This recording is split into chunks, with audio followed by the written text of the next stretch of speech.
Exactly. Good afternoon, everyone, and welcome to the afternoon session of the Board of County Commission meeting here in Seminole County. Today's date is April 8th, 2025. Please silence all your cell phones, any other electronic devices that you may have, as a courtesy to all that are here in attendance today. We appreciate those who are attending, and we appreciate the courtesy of showing your fellow citizens and attendees the courtesy as we move through this afternoon's meeting scenario. I will now go to the board and look for proof of publications for today's meeting. So moved. Second. Motion second. All those in favor? Aye. Opposed, like sign. Seeing none, passes unanimously. I will now go to Ms. Kate Latour, the County Attorney, for the rules of speaking from the public in front of the Board of County Commission today. Ms. Latour. Thank you, Mr. Chairman. While the board welcomes comments from all persons with an interest in these proceedings, Florida law requires that the board's decision in quasi-judicial actions be supported by competent substantial evidence presented to the board during the hearings on the applications. Competent substantial evidence is such evidence as a reasonable mind would accept as adequate to support a conclusion. There must be a factual basis in the record to support opinion testimony from both expert and non-expert witnesses. Persons presenting testimony may rely on factual information that they present, information presented by county staff, information the applicant presented, or on factual information included in the county staff report to support their testimony. All persons who present written materials to the board for consideration must ensure that a copy of such materials is provided to the clerk for inclusion in the board's record of proceedings and the official minutes. Mr. Chairman. Thank you very kindly. So, to summarize, if you are here to speak on anything on today's agenda, you'll need to fill out a form. You'll fill out a green form if all you care to do is make a written statement. If you wish to speak, you will fill out a yellow form and hand it to the clerk, Ms. Dominique, here at the front, so we can get you staged in order to speak, and we'll call you up when the time is appropriate. The first item we will move to go is item number 21. Mr. Chairman, before we do that, I'd like to submit my ex parte communication for the record, please. Yep. Disclose all ex parte that's been produced and how and which form. Thank you, Mr. Chairman. Mine has been delivered electronically. Chairman, I have none to report. Mine has been reported electronically as well. All right, item 21, Historic Oviedo Colored Schools Museum, Small-Scale Future Land Use Amendment and PD Rezone. This will be presented by Ms. Joy Giles. Yes, good afternoon. Joy Giles, Development Services Planning Manager. The applicant is requesting approval of the small-scale future land use map amendment from medium-density residential to planned development and a rezone from R1 single-family dwelling to PD planned development on approximately 0.12 acres located at the intersection of West State Road 426 and James Drive in Oviedo. The subject property is approximately 5,000 square feet in size, known as Lot 5 of the Jamestown subdivision. The lot has an existing 1,100 square foot building that's considered a historic structure. The requested land use amendment and rezone is for the purpose of restoring the structure to be utilized as a museum to chronicle the history of the colored schools in the Oviedo area from 1913 to 1967. The use of a museum is not permitted under the existing land use and zoning. The historic building was built in 1938 and operated as the St. James African American Episcopal Church and also operated as the Gabriella Colored School. At some point in time, the building was no longer occupied and the structure fell into disrepair. In 2019, the applicant, Judith Smith, formed the foundation, the Historic Jamestown Colored Schools Museum, Incorporated. The foundation has since received a grant from the state of Florida to assist in the restoration of the building. The subject site is still under the ownership of the St. James Church. The church and the Historic Foundation have entered into a 25-year term lease as the Historic Oviedo Colored Schools Museum. The site has development constraints due to the size of the parcel and the placement of the existing building, which is approximately 1 foot from the south property line. The structure was built prior to Seminole County's subdivision regulations.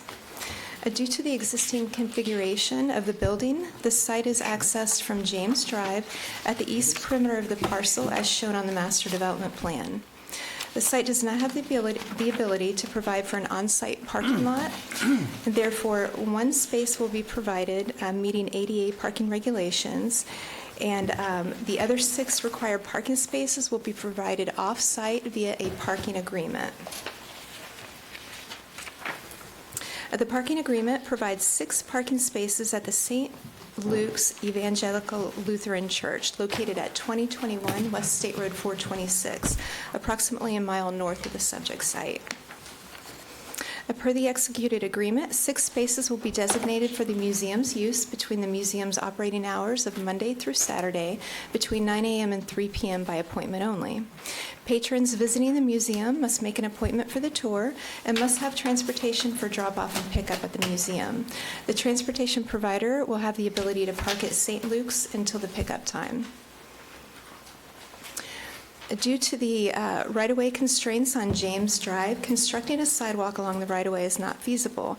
Therefore, an internal direct access to the existing sidewalk along West State Road 426 will be provided from the northern portion of the site as shown on the plan.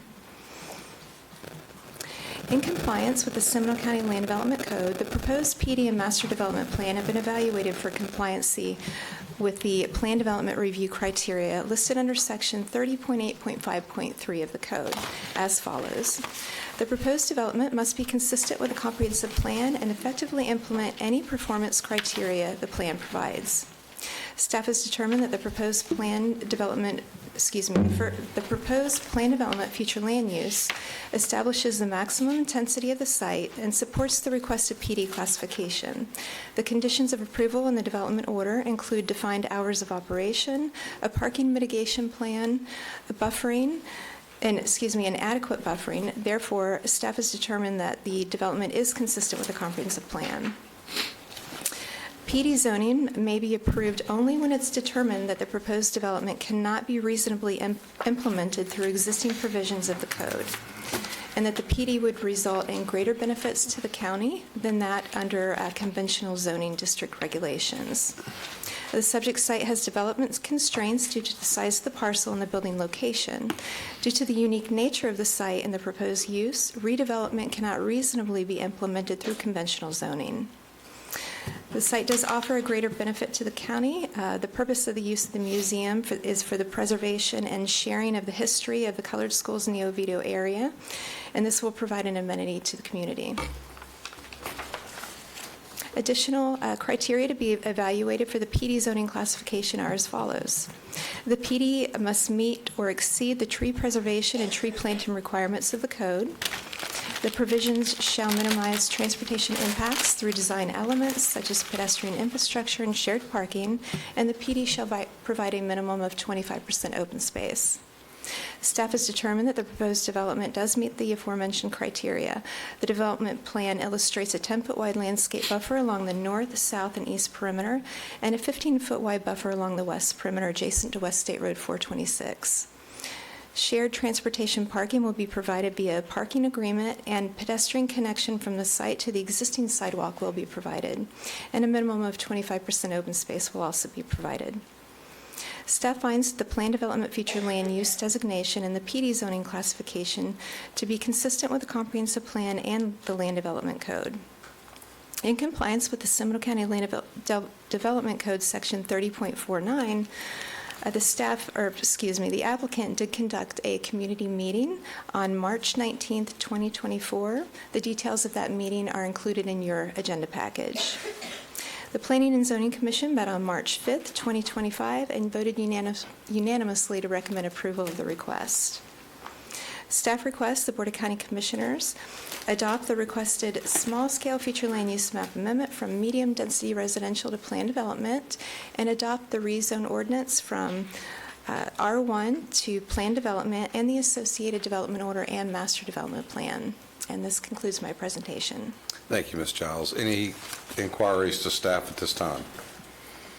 Ms. Judith Smith is the applicant. Do you wish to make a presentation to the board, Ms. Smith? Yes, I do. Please come forward. Do you need a minute to have anything put up for you? These two wonderful people have everything Great. lined up. I appreciate it. Absolutely. My name is Judith Dolores Smith. I live at 938 East Broadway Street in Oviedo, Florida. And this is a dream come true. This has been a journey of 1,000 miles. We are not quite at the end, but we are completing one of the trips in this journey. The journey began many years ago, but this particular journey began in 2018 when a hole in the roof spoke to me as I passed by. I'll let you imagine what that was. But what it said to me was, I said, why doesn't someone fix the hole in this historic building? And as I passed by, the hole in the roof said, why don't you fix it? And so this is what led to this moment in time that we're here. As Ms. Giles said, we have a grant from the state of Florida for $228,000 for renovation. We received a grant from the Florida Humanities, and we designed the interior space along with a programming, and we just completed that with the help of our architect, Mr. Richard Reep. We had 3 community meetings in order to accomplish that. So we are very excited about that.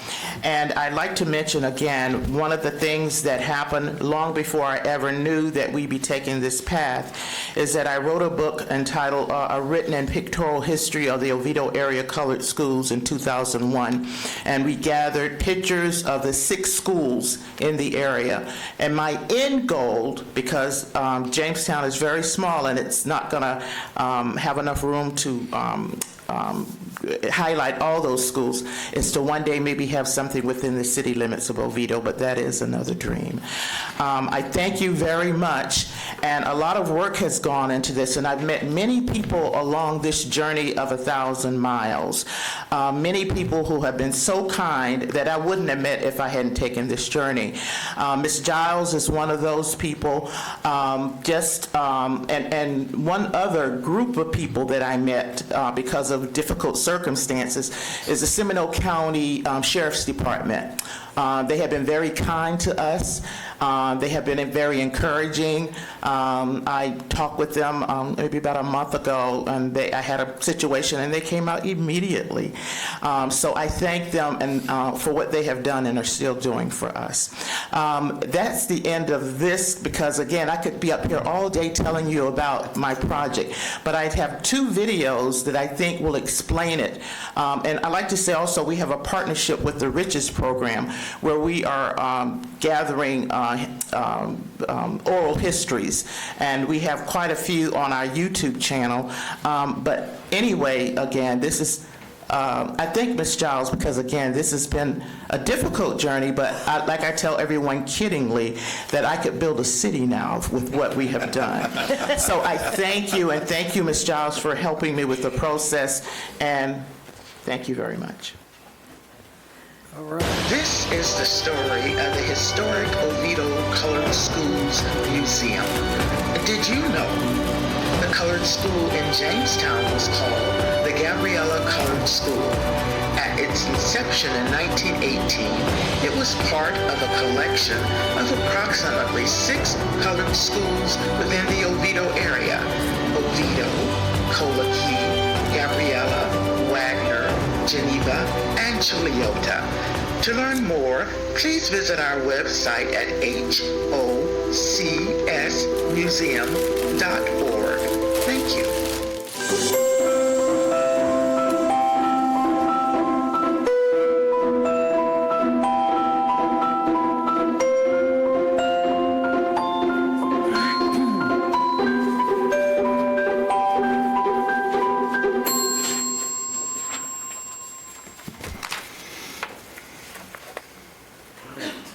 Well, thank you very much, Ms. Smith. Oh, we got another one. That was 2 separate ones already.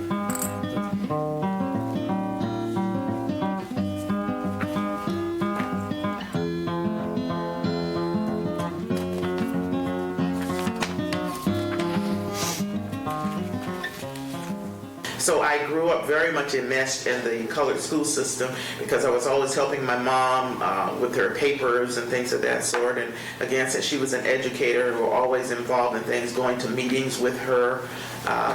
Also, my dad worked for Nelson and Company at the fertilizer plant. So he, which was located in downtown Oviedo, and now it's going to be a historic district called the Water Tower District. So our town was very much centered around the citrus industry because that's what drove the community.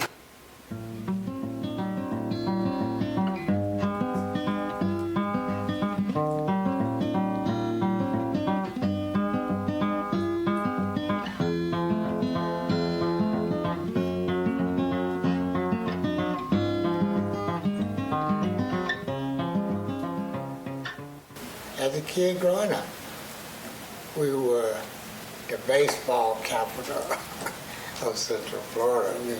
We had a really good baseball team from the older guys that played baseball in Zellwood. That was the highlight of the weekend, especially on Sunday, attending a baseball game, and after the baseball game, they would have a big fish fry. All you could eat, everybody contribute to the fish fry.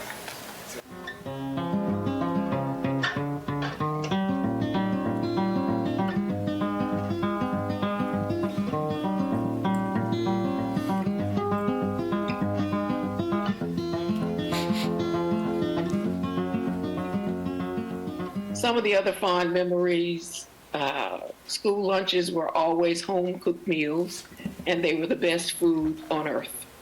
Also, playground time, I just loved it because we had all of these playground equipment, toys, merry-go-rounds, swings, seesaws. You just had fun for the time that we were outside. And then, of course, the music classes with my mom on Fridays, absolutely amazing.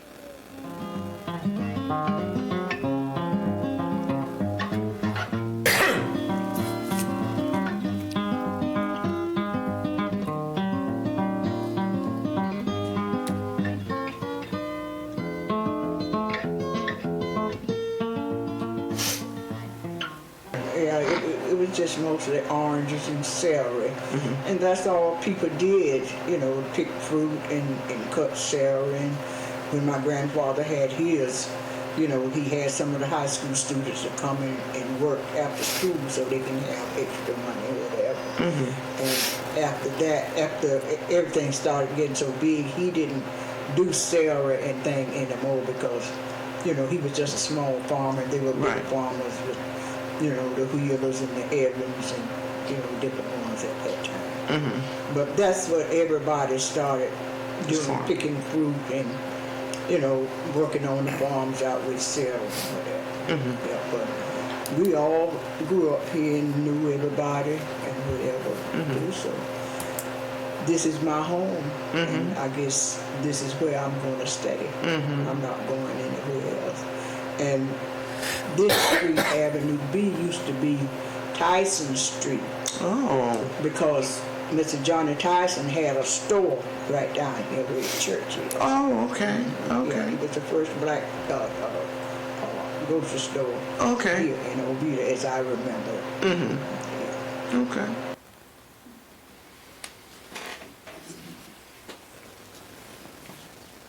Is that the end of it? That's it. Well, thank you very much.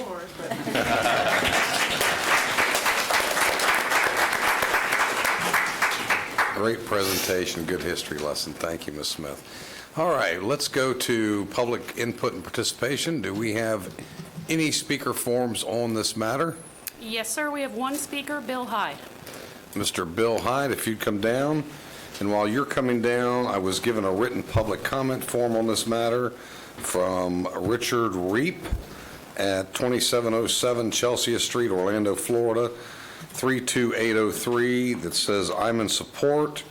This approval will allow workforce development and of tourism in Seminole County. For the record, you'll pass that down to the clerk. Commissioner Constantine. Thank you. Mr. Hyde, welcome. Thank you. My name is Bill Hyde, live at 2379 Audley Street in Oviedo, and I'm here and actually can say that I'm here to speak on behalf of the Hyde family. I have permission to be here. I remember the hole in the roof, and I know Commissioner DeLaury knows the hole in the roof. Everybody in the community does. And I remember when Judith first started talking about it, and it was like, I don't know, man. Well, give credit where it's due. Judith has brought this project on her own energy and dynamic personality to get it here. And I'm really hoping for the community that you guys can help any way you can to move this project forward. Thank you. Thank you, Mr. Hyde. Any other speakers on this matter? No, sir. Very good. We'll close public input, and we will go to board action. This is Commissioner DeLaury's district. Commissioner? Mr. Chairman, I'd first like to ask staff a question. Thank you, Joy. And I want to compliment staff, and I'll talk about the project in a minute, but I want to compliment staff about working with the applicant to this degree. There was a problem with this piece of property called parking, and you've came up with a rather unique way to solve that, and I want to compliment you on that. But there is one slight little issue with it. It's tied to Exhibit B, which is the remote parking, which I understand, and I totally support it. That's not my issue. My issue is that in a later date, if things do change with that other property owner, they'll have to come back to the board. So what I'd like to do is put an amendment to this, that if there is changes to Exhibit B, that it can be changed administratively, as long as it meets the intent of where it is here today with the amount of parking. That way they don't have to come back to the board for another public hearing. Yes, sir. Commissioner, I can add that as a condition of approval Okay. to the development order. It's just giving the property owner and the school a little more flexibility, so if something does happen, they don't have to come back to the board to have another public hearing. They can work it out administratively, as long as they meet the intent of what that agreement says today. Okay, very good. I can definitely add that if it is a motion that is approved. I'd like to have an interpretation in from the county attorney so that everybody's aware of what that may or may not mean. Is this the agreement? We are looking at it right now. Okay. Give me like 20 seconds to Sure. look at this Are you agreement making again a really motion? quick. Is My that what you're concern doing? just, I'm making an amendment to this, and I'll make a motion. Typically, we make a motion, then we get a second, then we have discussion, but I would Well, like to I've carry on. I've not yet made the motion to approve this, but I want to make sure that that's in this DO. And condition F does touch on that slightly. Go ahead, Joy. Sorry? I'm sorry. Condition F in the development order does touch on that slightly, but we could add more language to that. That's what I thought. Commissioner Herr. I just wanted to point out that, Ms. Smith, the hole in the roof sounds an awful lot like my mother. So you reminded me of my mom today. Mr. Chairman, while we're waiting Mr. for that- Constantine. Yeah, Ms. Smith, I just want to compliment you. I mean, I know this is his historical significance, and that you have brought forward this and worked so hard on it. And I just, for the sake of purposes, because some people at an event that I went to recently said, why would you use the word colored? And I suggested to them and told them that that was what you, because of your historic significance, wanted it to be called. So I wanted to make sure that that was for the record. If anybody had any questions at all about it, thank you for what you do. okay, going back to Commissioner DeLaury's suggestion, I don't know that the amendment is necessary. The parking agreement that they have is between the applicant and the church, so we wouldn't have any say in amending that, but staff has included a provision in the development order that if at any time the parking agreement is terminated, the museum operation shall cease until another parking agreement is provided, and that agreement has to be provided to the county for review and approval. Is your comment that it should be administratively approved? My issue is I want it to be administratively approved instead of having another public hearing. Okay, so we can add the word administratively into condition F, 3F. Okay. So with that, Mr. Chairman, do I need to make a motion to amend the original DO? Yeah. So, Mr. Chairman, I'd like to make a motion to amend the original DO per the county attorney's recommendation. Of 3F. Second. Of 3F. Second. Motion is second. Any further discussion? All those in favor? Aye. Opposed, like signs. Seeing none, carries unanimously. Thank you, Mr. And you'll Chairman. work with the applicant and staff? Yes, can I just clarify it? Sure. The motion that was just made was to amend the DO. It wasn't technically. Okay, so we still need a motion. I'm going to get there. Got it. I promise you I'm going to get there. Just give me 20 seconds. I get paid to worry. Okay. Commissioner? So, Mr. Chairman, I believe there's two motions that is going to be requested. So first, the first motion I have is I believe that there's significant evidence at this public hearing to identify the portions of this in the comprehensive plan and move to adopt a request of a small future land use amendment of medium-density residential to plan development as presented here today. That's the first motion. Second. Motion is second. Any further discussion? Seeing none, all those in favor? Aye. Opposed, like sign. Carries unanimously. Okay, before I make the second motion, which is the final piece, Judith, I know you're getting a lot of accolades here, but that's just a small piece of the credit you should be receiving. You've always had the can-do attitude, and your journey is, as you said, has only begun. And you may have said it's a long journey, but you start a long journey with one step at a time, and you have many more steps ahead of you. So I want to congratulate you on all the wonderful things that you've done, and I look forward to all the wonderful things you're going to be doing in the future. And I can't wait till this thing is open so that we can all celebrate that.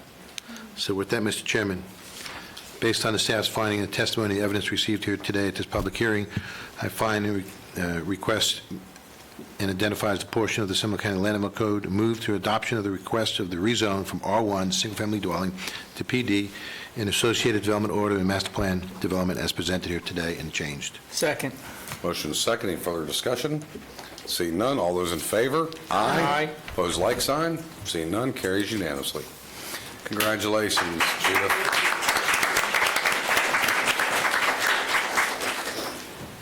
All right, we appreciate you being here, and with your obvious stamina and fortitude, as you did when you were an elected official in Oviedo, you pushed this through, so congratulations. All right, folks, next item is we're going to move to our county attorney's report. I have no report today, Mr. Chairman. Hey, how convenient. Next is our county manager report and staff presentations. We have the fluoride update. Mr. County Manager, are there anything else from you for reports? Just one other thing before Mr. Edwards comes up to the podium. I just want to announce our Citizens Academy kickoff. It actually kicks off this month, and the first one is at our fire department station number 11 this Saturday. So it's an open house, so we'd like for you to sign up, but you don't have to. You can show up, but we have a whole host of departments that will be showing what we do here every day to serve the residents in the business community. So we're excited about the new program that our communications department, led by Mr. Chris Patton, has put together with our directors. Great, very And good. if I Thank can, you very Mr. much. County Manager, Station 11 is on Ronald Reagan Road in Altamont Springs. That is correct. There, Right next to the Sunrail station. right next to the sun. And I believe in Commissioner, is it Lockhart's district? I just had to throw that one out. Listen to him on the edge. Yeah, it's right on the border. We're splitting hairs. We're splitting hairs. Very well. All right, anything else? No, that's it. Thank you. All right, Mr. Edwards, you're here to give us a fluoride update. And I will say, for the benefit of those that are here today, there's many folks that are here requested to speak on this matter. We will give you an opportunity to speak. We will adhere to the board's rules, which is 1 hour of input in total on each agenda item maximum. So when you get ready to speak, I'll give you some additional rules, but let's get through the presentation and we'll get you folks up here. Mr. Edwards, you have the floor. All right, thank you, Mr. Chairman, Commissioners. I'm Johnny Edwards, the Seminole County Utilities Director, and I greatly appreciate the opportunity today to talk to you about community water fluoridation. But if you would permit me just a brief moment, I would like to call attention to the, maybe recognize how sweet it is to bring home another national championship to the great state of Florida. Tremendous heart and effort. Go Gator! Yeah, go Gator. Okay. All right. So was that because they had fluoride? I didn't have fluoride. No comment. Obviously, we're not here today to talk about college basketball. The purpose of today's presentation is to provide a brief update to the Board of County Commissioners about community water fluoridation. Our agenda, just to talk briefly, to put some organizational context, wanted to talk about Seminole County Utilities' responsibilities, some background information about community water fluoridation, and some operational considerations. Seminole County, our utility, we own. The county owns 5 water treatment plants and several water distribution systems. We treat the water to comply with state and federal drinking water standards, verify compliance through sampling and analysis. We get permits that allow us to do this, as any community water system needs to do. We submit compliance reports to the regulatory agencies and also our customers. What we do not do, this county does not generate toxicity reports, health studies. We do not establish the drinking water quality standards or health advisory levels. There are numerous other organizations that deal with those topics. Most notably, the United States Environmental Protection Agency promulgates primary and secondary drinking water standards, and in Florida, the Florida Department of Environmental Protection adopts those standards. And that is the primary agency that regulates and provides oversight over community water utilities in Florida. The Florida Department of Health we look to for guidance and advisories. But there are numerous other organizations, both governmental and non-governmental, that provide science, that conduct studies to support those standards and the guidance and advisories. I listed a few here. The National Institutes of Health, the Center for Disease Control and Prevention, and the Department of Health and Human Services National Toxicology Program, just to name a few. Going back in history, I wanted to provide a chronology, a brief background. Community water fluoridation became a public health initiative shortly after World War II. In Grand Rapids, Michigan, it was the first city in the United States to fluoridate their water supply in 1945. They reported a 60% reduction in cavities in children born thereafter. The Florida Department of Health officially endorsed community water fluoridation in 1949, so just a few years later. But in 1956, we have Crest that endorsed by the American Dental Association as the first cavity-preventing toothpaste because of the fluoride included therein. In Seminole County, according to DEP records, we started fluoridating our water supply in 1988. I believe that is when the county first bought a water utility and got into the utility business. 2008 was the oldest record that we could find when it was discussed with the Board of County Commissioners, the topic of fluoride. At that time, there were supply chain concerns, but it was decided to continue fluoridation at that point.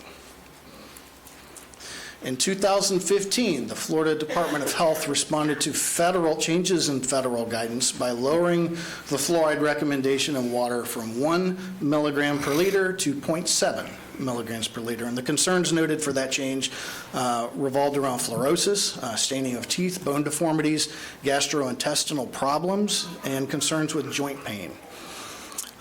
Moving up to last year, in August, a national toxicology program study reported moderate confidence of inverse relationship between fluoride exposure and children's IQ.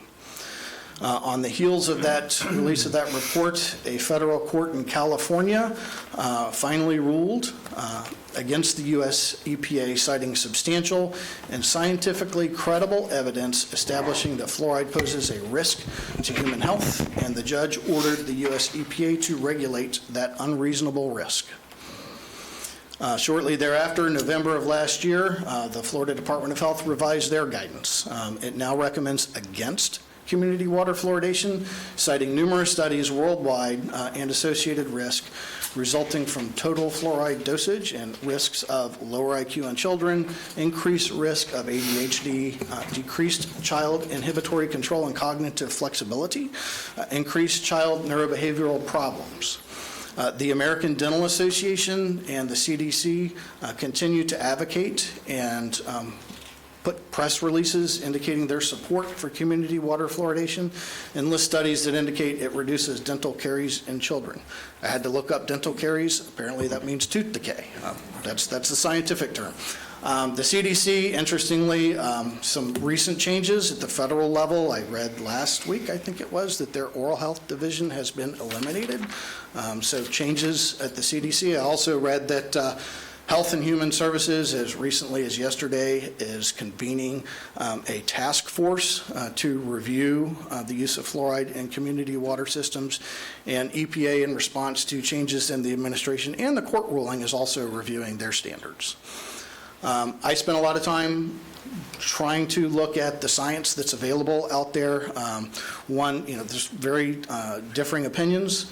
One common theme that I saw in the reports that I saw, there were a lot of concerns that the data is limited and it's old. These are in the results of a lot of the studies that I read. One report specifically indicated that the benefits of community water fluoridation have been diminishing since approximately the 70s because of the prevalence of fluoride products on the shelves in the stores that we shop at.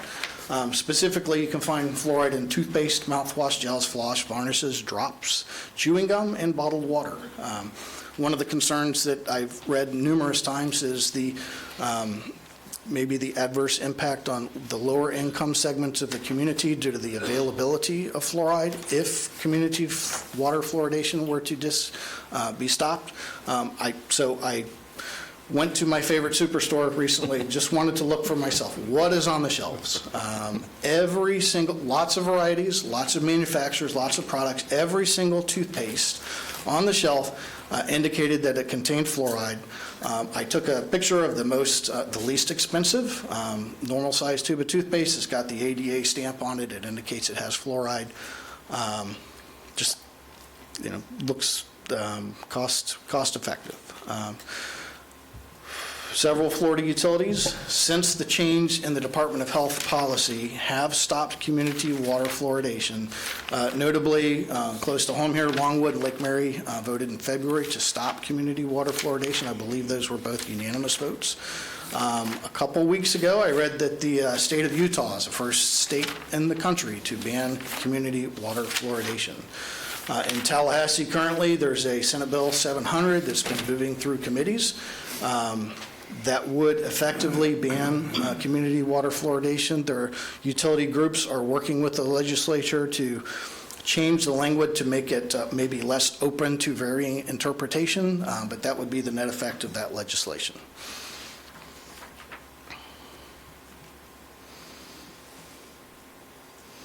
Can you advance for me? All right, thank you. A few brief operational considerations I wanted to touch on. In Seminole County, we get our water supply by pumping water from the Floridan aquifer. The naturally occurring fluoride ranges that we see in the Floridan aquifer range from 0.15 to 0.3 milligrams per liter. That's naturally occurring in the aquifer. The US EPA and FDEP that I mentioned previously, the primary and secondary drinking water standards, their standards, and these are maximums, we can't exceed these. There's a primary drinking water standard of 4 milligrams per liter. If we exceed that, there are likely resulting penalties. There are health concerns with those concentrations. The secondary drinking water standard, if we exceed that, we're required to notify our customers and let them know that the water supply has those concentrations of fluoride. All right, a few more brief operational considerations. We have, again, 5 water treatment plants. The fluoride systems at those plants will be needing significant R&R over the next several years. I estimate those expenses at about $500,000. On an annual basis, we spend approximately $100,000 for the chemicals and the monitoring related to fluoride. The American Water Works Association identifies 3 sources of fluoride for community water fluoridation. We use what is by far the most common, that is hydrofluorosilicic acid, and that is a byproduct of phosphate fertilizer production. Just wanted to touch on a few brief operational considerations, and that concludes my update for the board. I'm happy to answer any questions if I can. Great, thank you very much. I'll go to the board. Go to the board for any inquiries. Start with Commissioner Lockhart. I have a handful of questions, being kind of data-driven. Great presentation, lots of information. Of course, I always want more. Sorry. One of the things that I think everyone is learning in our community through this conversation, and it's a good, healthy conversation to have about overall public health. It's a public water system. But we supply Seminole County utilities is what we're talking about today. We're not talking about any of the municipal utilities. We're not talking about any private utility providers. It's just Seminole County utilities, right? I just want to get that on the record. Well, That's correct. Yeah, I mean, that's what we have say grace over. That's correct. Okay. And so do we know what percent of Seminole County's population of 480-some thousand people get their water from us and not from someone else? So the Seminole County utilities, for the people that are on community water supplies, we are about 30% of what is pumped out of the Florida aquifer to provide water through community water systems. Okay, so there's a bunch of people in this community on wells that aren't, okay, so they wouldn't be getting any additive fluoride. I think one of the reasons I'm thinking about that is because this has been really juxtaposed against the lower income communities, and that's where a lot of the concern is about them not having adequate dental care, and would this be furthering concerns there? But in learning more about this, Utilities, Inc., who's a private utility provider in the county, who does not put fluoride in their water, has not put fluoride in their water, serves many of those lower income pockets of poverty. So those communities have not been getting access to community water fluoridation anyway. Is that correct? That is correct, and I would add to that, the city of Castleberry, to my knowledge, has never added fluoride, and Winter Springs discontinued over 25 years ago. Okay. So Winter Springs, Utilities, Inc., Castleberry. What about Sanford? I believe Sanford and Altamont Springs are continuing to fluoridate and looking to see if there are changes at the state level. Okay. So my non-scientist brain was curious about the comparison of Lincoln Heights, which is a Utilities, Inc. water community, which does not receive fluoride, and Midway, which does receive Sanford water, which has fluoride. If there is a marked difference in what we see in, and I'm not asking you to have this answer, this is a peek inside Amy's brain, right? Do we see a difference between the kids who are growing up in Midway and the kids who are growing up in Lincoln Heights, their oral health, their dental health? And that's a question for the health department, right? And so I'm thinking about all sorts of different ramifications. I have all sorts of different questions about it, but I keep coming back to the fact that it's the health department who's overseeing the public health needs and making recommendations to us. We're not the public health experts. We're just the people who sell the water. So I wanted to ask a couple of those questions. Do we have any of that data? Have we looked at those comparisons, or have we done any of that type of parsing of data? I have not, and again, I spent a fair amount of time just looking at what information is out there. Sure. And I couldn't find that type of information. Okay. And I didn't expect that you would, no is a perfectly acceptable answer. I'm just curious if we've looked at that yet. Okay, that's all I have for right now. Commissioner Constantine?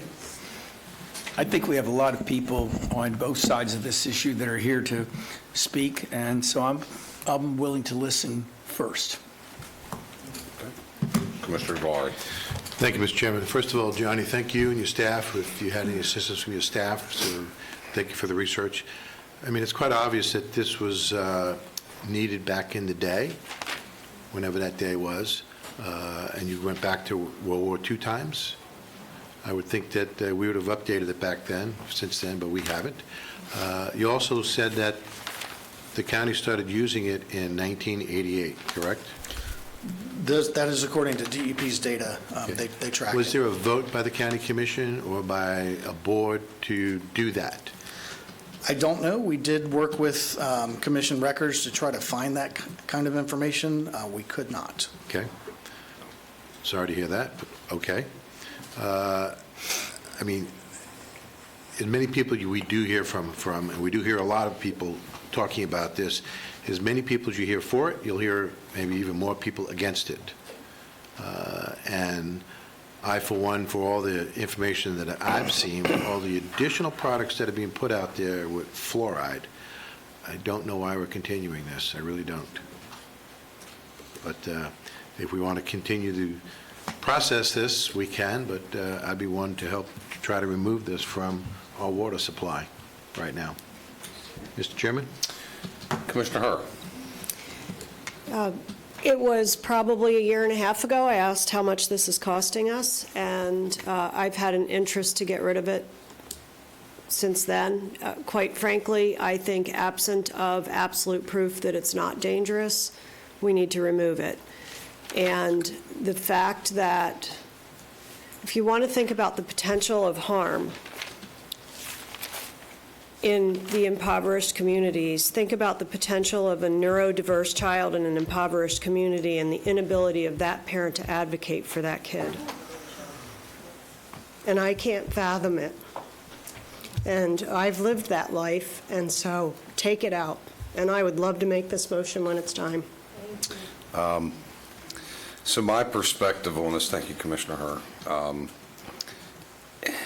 I am no scientist, I am no expert, but I pride myself in doing as much research as I possibly can.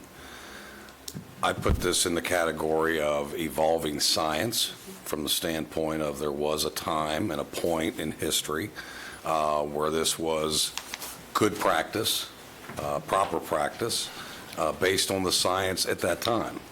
As science develops and time moves along, like many things, take cholesterol levels in humans, by example.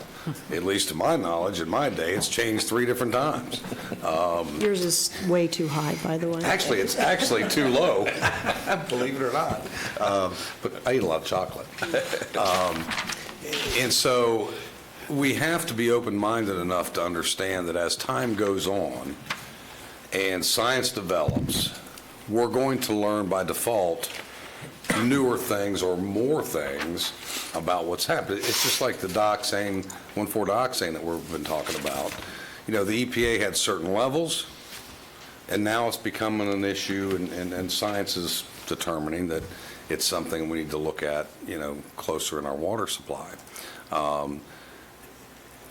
To Commissioner Lockhart's point, I think the numbers I saw, and tell me if this is right, we've got 40,000 customers that we deliver water to. Is that correct? That's a good approximation. Okay. Yeah. And of course, we don't know how many people are in each household, but if you just took 3, that's 120,000. If it's 4, it's 160,000, a quarter of our population. We've got a great deal of our population, as it was already pointed out, is on their own private well systems. I can tell you that I raised my family in the rural area their entire life on a private well without fluoride, and none of my children ever developed any kind of issues with excessive tooth decay. They used across-the-counter toothpaste, didn't receive any supplements from the orthodontist or their dentist. So if you take those things, you know, from my perspective, and the fact that we are telling the public that we follow federal and state guidelines, and we just heard the Florida Department of Health is saying it should come out of the water. It's sort of a no-brainer for me, so I would be on the side of removing this from the water supply as well, would be my direction. Commissioner Lockhart. One of the questions that I had for the county managers, because we've been talking about this individually for quite some time, is if we have an opportunity to work with the health department locally on they have a dental program. Right. if we were to ask Dr. Johnson, what would help you most delivering improved dental services for our low-income community? What would you want us to do? How could we be helpful to you rather than deciding on our own what it might be? Maybe it's an additional contribution to their dental program. I don't know what that would look like. And I understand that our utility fund is an enterprise fund, and funds that we would give the health department would be from the general fund. And I get all that. But it seems like we need to be asking additional questions about how we can continue to be helpful if we're concerned about the dental health of those in lower income communities. And I remember as a kid, and I don't know if they still do this. I think they did this with my kids too. But you go to the dentist, and you sit. They have the tooth-shaped foam thing, and they squeeze the liquid fluoride, and it was always a terrible flavor. They'd ask you what flavor you want, and you're like, I don't care. It's gross no matter what flavor you pick. And you sit there and you just drool. That was fluoride, and they'd tell you, don't swallow it, don't swallow it, don't swallow it. And I remember as a kid thinking I was going to die if I swallowed that. I'm like, well, shoot, if I'm not supposed to swallow it, why'd you stick it in my mouth? But anyway, I remember vividly as a kid what those fluoride treatments were like, and I think my kids had the same ones. And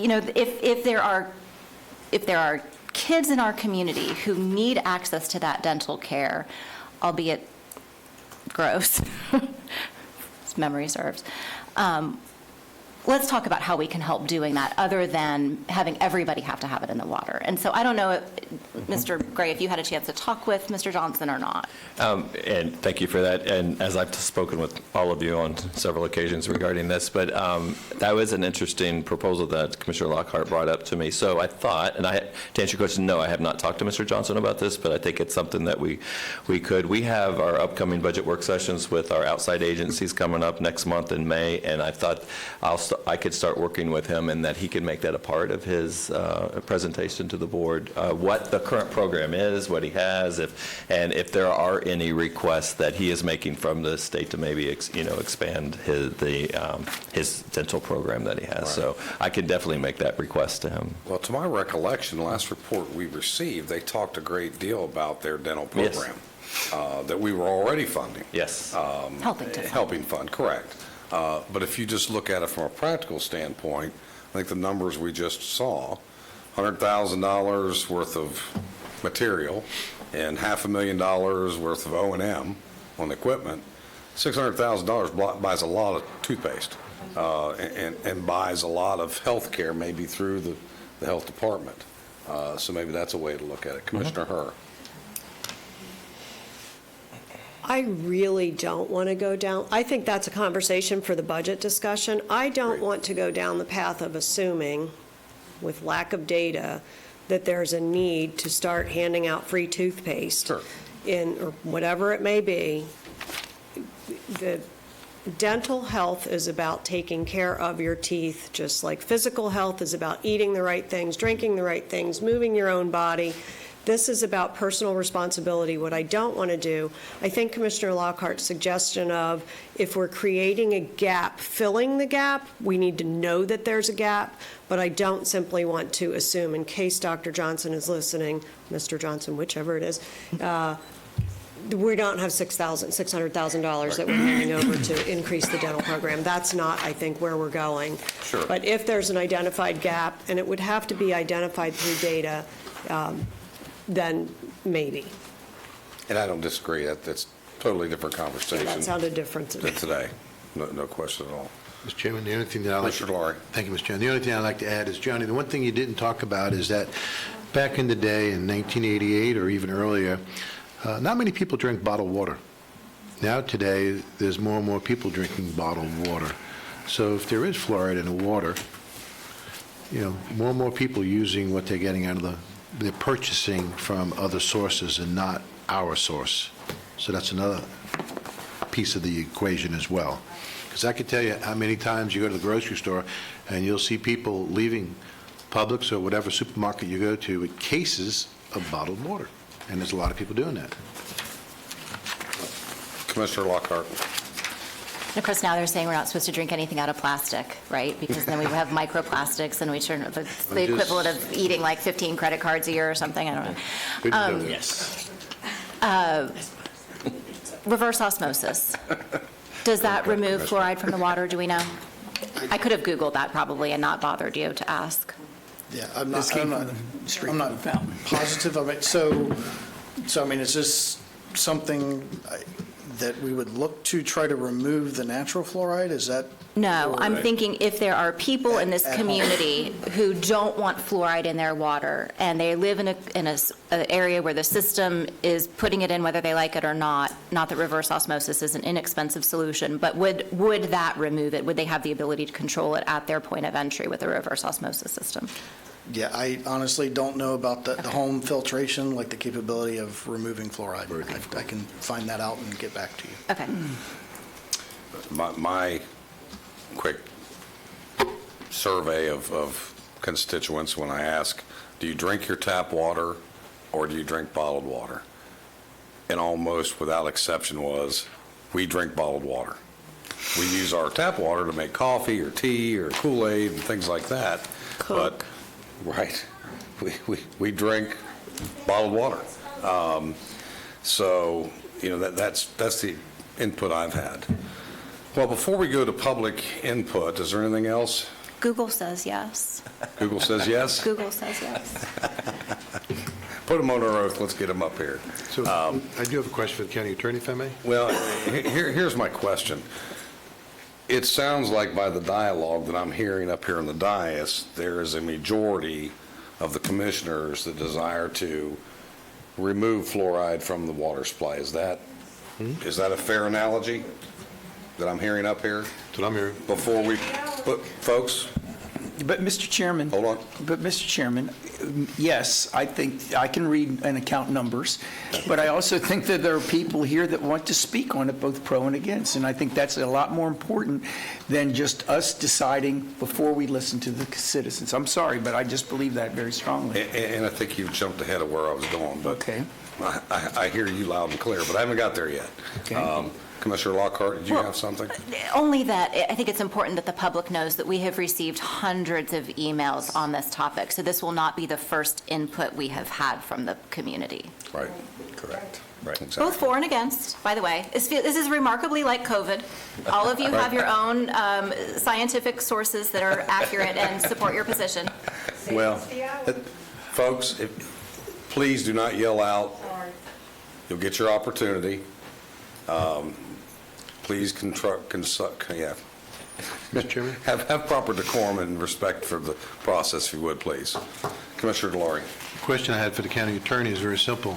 Since this is under the county manager's report, and it doesn't say that there's action, can we take action on this today, or do we need to agendaize it for a future agenda item? Agendize it. Well, you can take action on items that are not agended at all. Yeah, I understand. And this is on the agenda. I'm asking you It's for not the a work, public. I'm answering your question, sir. It is not a work session. It is a, discussion item. I think you can take action on it if you want. The guidance, the Sunshine Law guidance recommends against taking action on things that are not on the agenda altogether.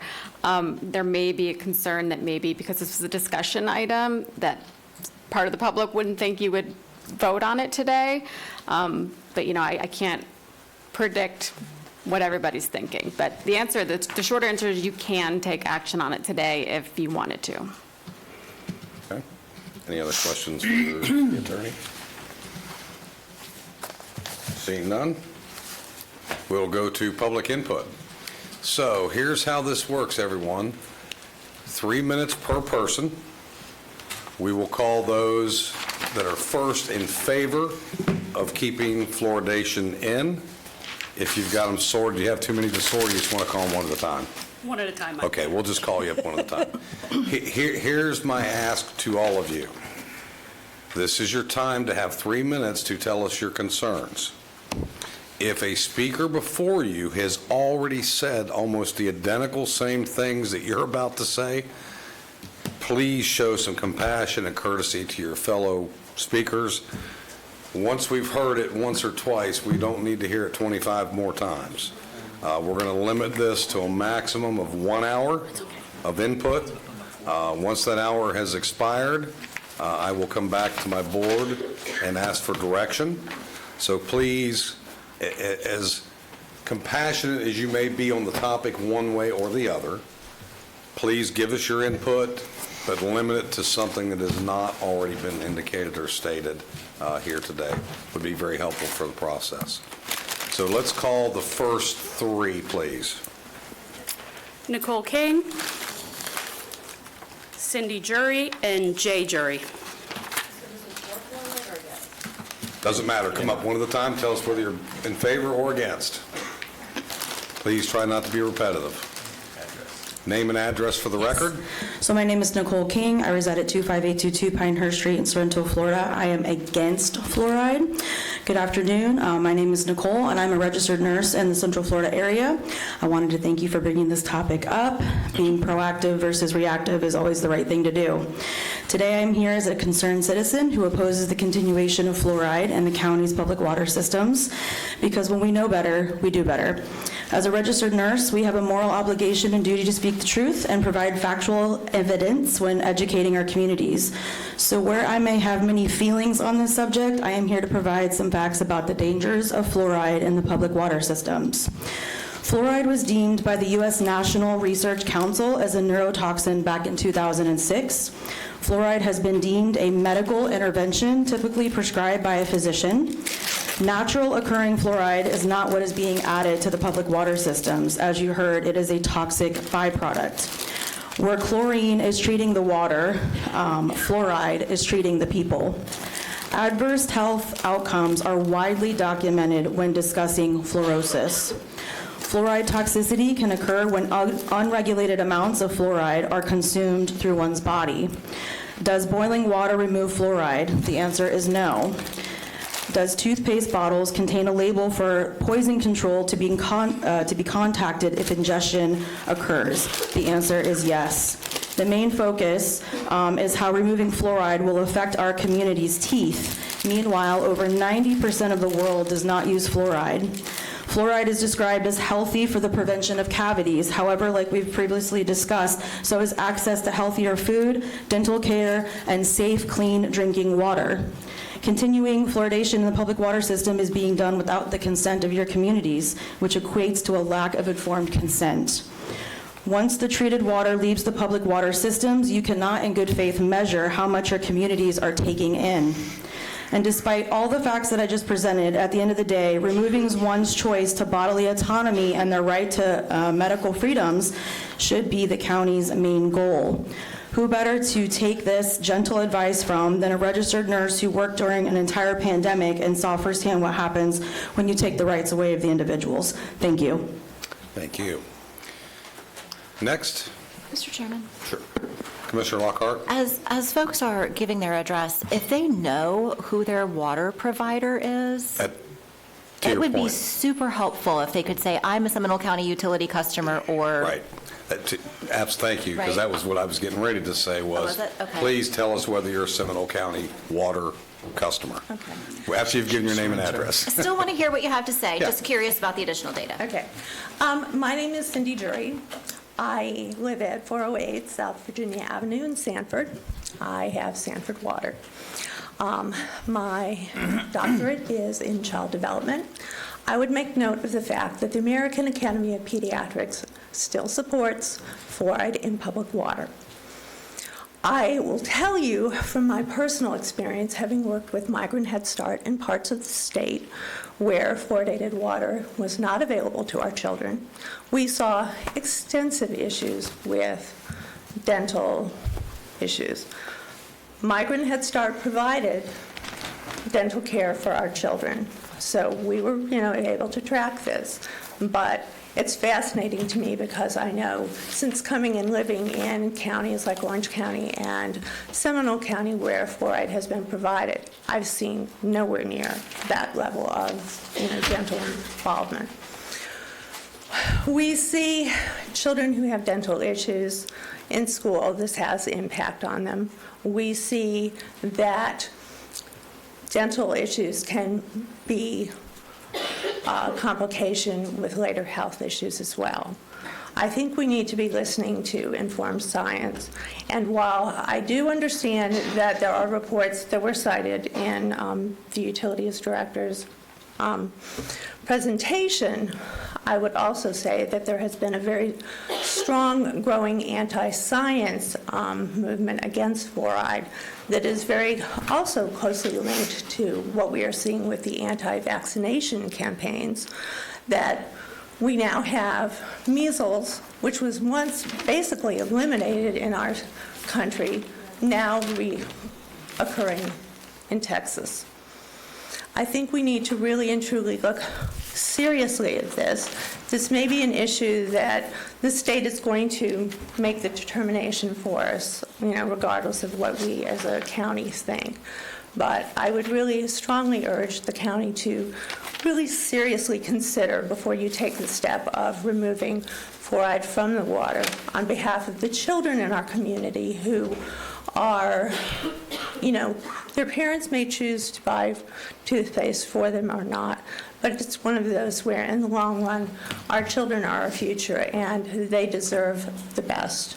We have 3 generations of adults who have gone through who have used fluoridated water, and if the results were as dramatic and as extreme as people are talking about, we would have much greater data showing that there are significant problems. And I don't think the research that has been shown has really substantially proven that, which is why the American Dental Association, the American Academy of Pediatrics, and other leading children's health groups do not support removing fluoride from water. Thank you very much for your time. Thank you. Next, please.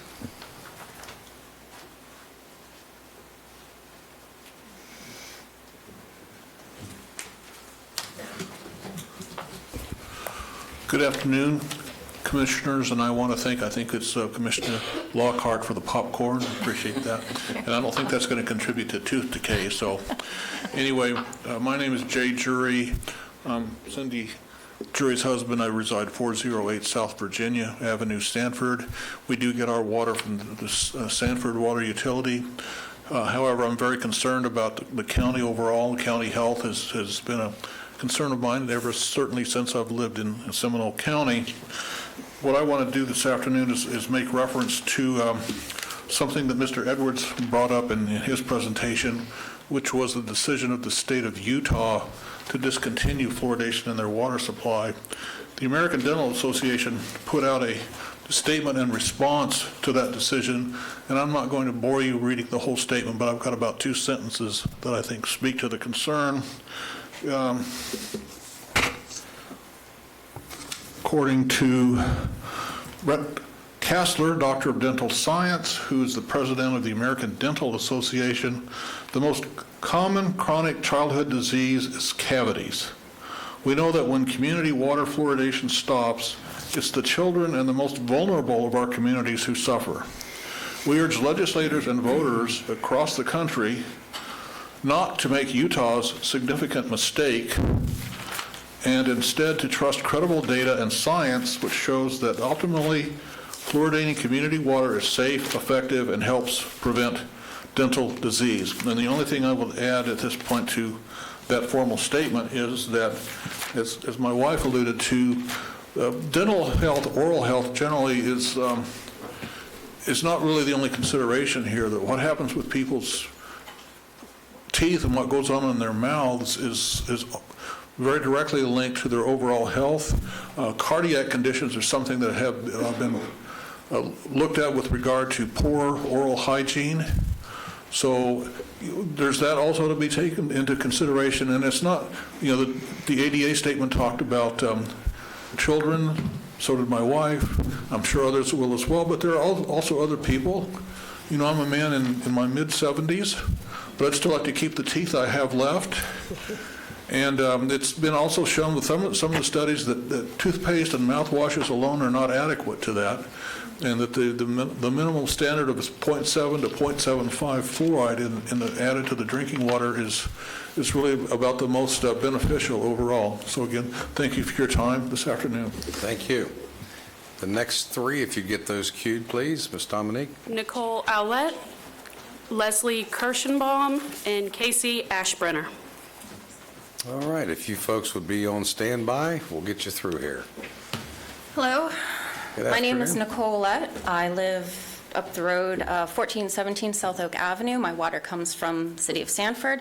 You can add another 3 minutes because I'm also the regional leader for FIA Sanford, which is a local chapter of a national nonprofit organization for women, by women. We do outside exercise. It's always free. It's always peer-led. We have a lot of women in our group. Let's try to wrap it up in 3 minutes, but go ahead. Sure, but I'm also going to speak representing my ladies, and it's said in the documentation that I do have 6 minutes if I'm representing a group. So that needs to be, Did you bring addressed. proof of that representation? And are you speaking I on behalf can of bring that it up group? on my cell phone if you'd like, but if you'd like for me to waste that time, Is there anybody else here? I don't know, anybody with else be you? on Facebook seeing FIA Sanford? Anybody? No? All right. So is there well, anybody else that's going to speak on behalf of FIA Sanford? No. Okay, then proceed. Okay, can we wrap my minutes back because we've just wasted a lot of time? Go ahead. So we've been dealing with a lot of things being said here today. I'd like to address them. What I've said, or what I had written, is kind of out the door. First of all, I'd like to share that I have been here in this community since the late 90s.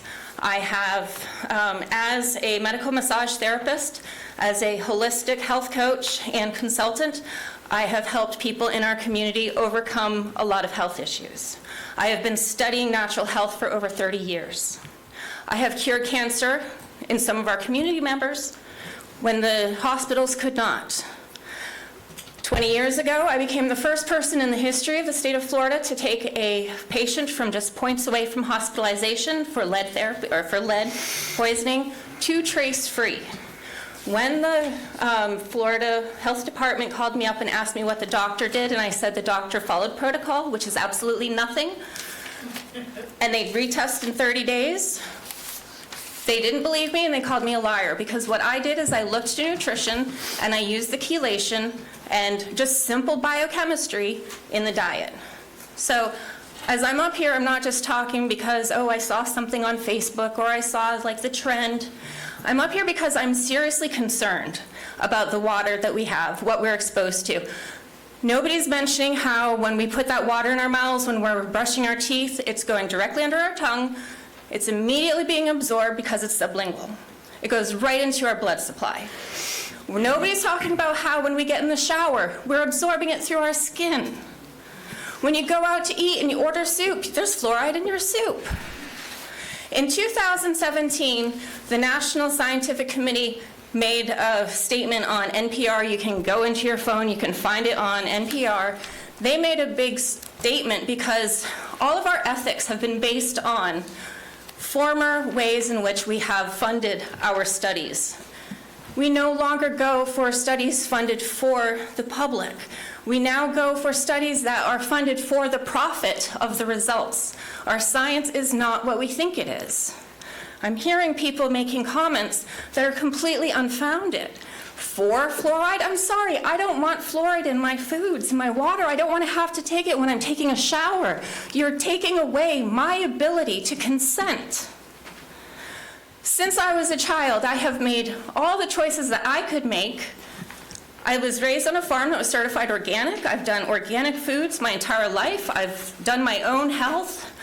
I've been told 2 months ago over the phone that I have cancer now. I have to take all of the toxins out of my daily routines, and that includes showering. You guys don't understand that when you take the fluoride in, it calcifies the pineal gland. The pineal gland is responsible for your not your cardiac rhythms, but your circadian rhythms. When you're under the stress of dealing with everything that everybody is dealing with in society today, it makes it even more detrimental. So that calcification of the fluoride, the calcification caused by the fluoride, destroys our pineal gland. It destroys the body's natural ability to make melatonin to have the circadian rhythms function. So you don't have your sleep, your immune system is thrown off, and it actually causes cardiac disease. I also have mild cardiac disease. So I'm trying to deal with all of these things myself.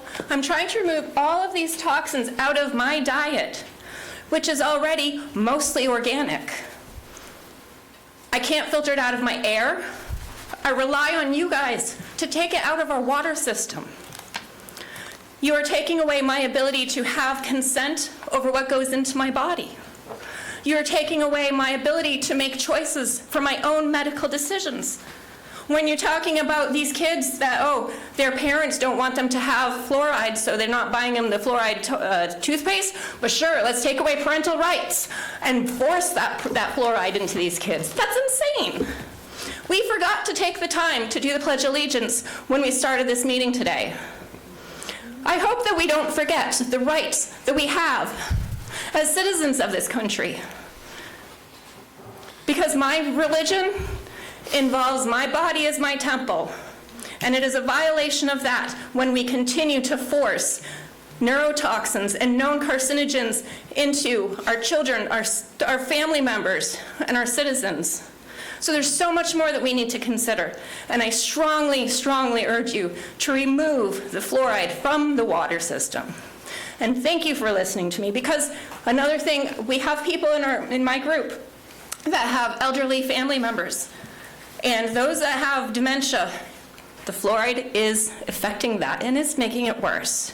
So even though we don't have all the answers, we cannot jump to the conclusions that science for profit is going to give us those answers. So thank you for the time, for listening. Please, please consider the future of these kids. And honestly, I can tell you that as somebody that is underprivileged, that would list in the welfare, you don't need to worry about that. That is not the issue. Oral health has so much more to do with gut health, with the microbiome, than it does with the fluoride. So we're looking and talking about the wrong things. So thank you for your time. Any of the ladies here, please come out and join us. FIA, we're all about supporting each other and being healthy. So thank you. Let the record reflect the meeting did start today with not only the Pledge of Allegiance, but the prayer at 9:30 this morning. Next up, please. Leslie Kirschenbaum.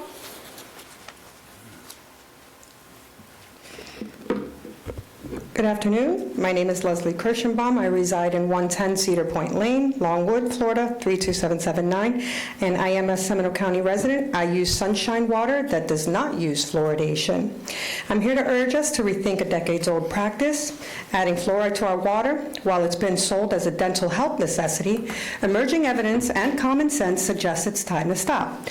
Fluoride's benefits are overstated. Modern research, like the 2024 Cochrane Review, shows fluoridation's impact on tooth decay has shrunk as fluoride toothpaste and dental care have become widespread. We're not in 1945 anymore. Most of us already get fluoride from brushing. Adding to our water is redundant, like putting training wheels on a bike we've already mastered. Second, there's growing concern about the risks. Study including the 2019 JAMA Pediatrics report link higher fluoride exposure during pregnancy to lower IQ scores. The National Toxicology Program's 2023 finding echo this, suggesting neurological harm at levels not far above what we use. Seminole County's kids deserve better than a gamble with their brain's development, especially when fluoride's dental perks can come from a tube, not our taps. It's about choice. Forcing fluoride into every glass of water takes away our freedom to decide what goes into our bodies. Not everyone needs it. Some face fluorosis, staining teeth from too much exposure. Others, like those with medical conditions, might want to avoid it. Why mandate a one-size-fits-all approach when alternatives exist? Seminole County has fluoridated water for over 25 years, but tradition isn't reason enough to keep it. Nearby Collier County and Winter Haven have already stopped, prioritizing health freedom and new science. We can too. The cost of fluoridation is about $130,000 annually in Pinellas, which could fund education or clinics, ensuring dental care reaches those who need it without medicating everyone. Let's lead with courage, remove fluoride from our water, give families control, protect our kids, and trust us to brush our teeth. Thank you.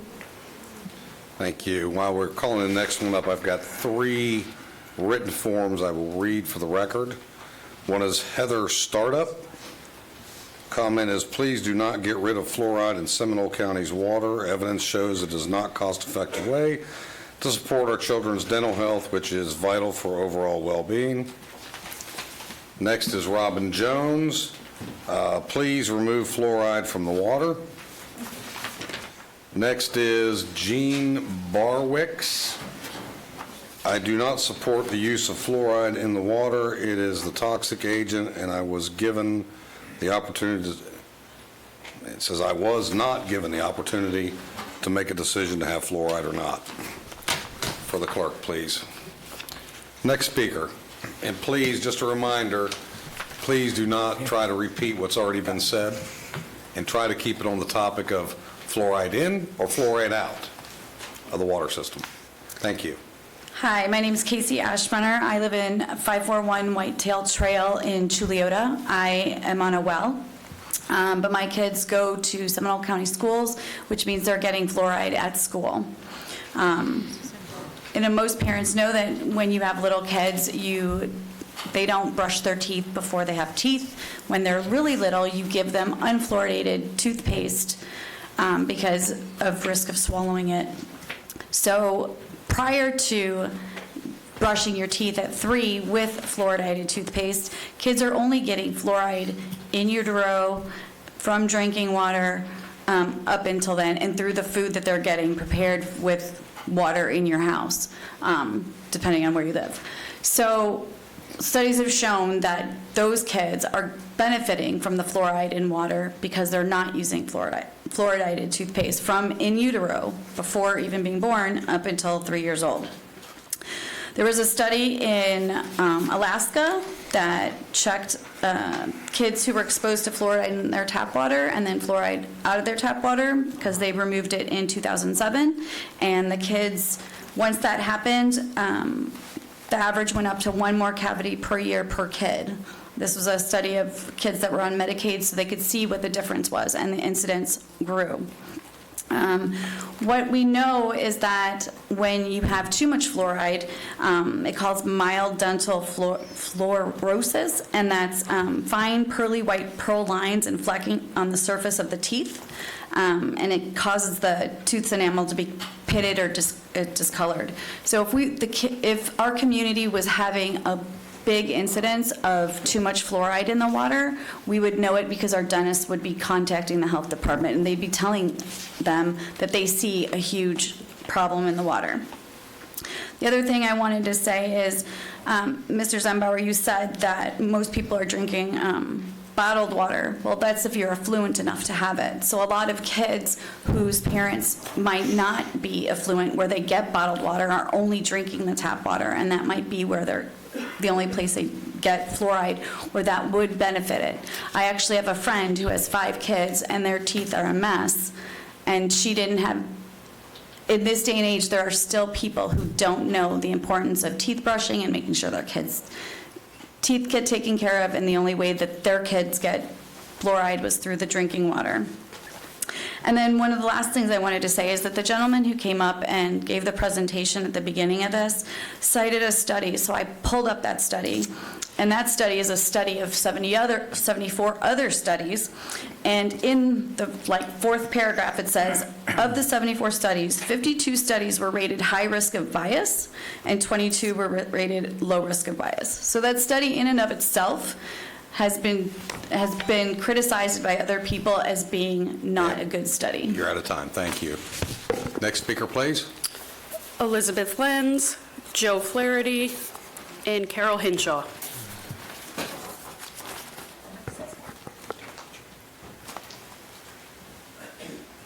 While the next one's coming up, I'll read 2 more comment forms. Natalie Lackner, our Surgeon General, Joseph Lopato, and RFK Jr. are opposed to the continuation of fluoride in our drinking water.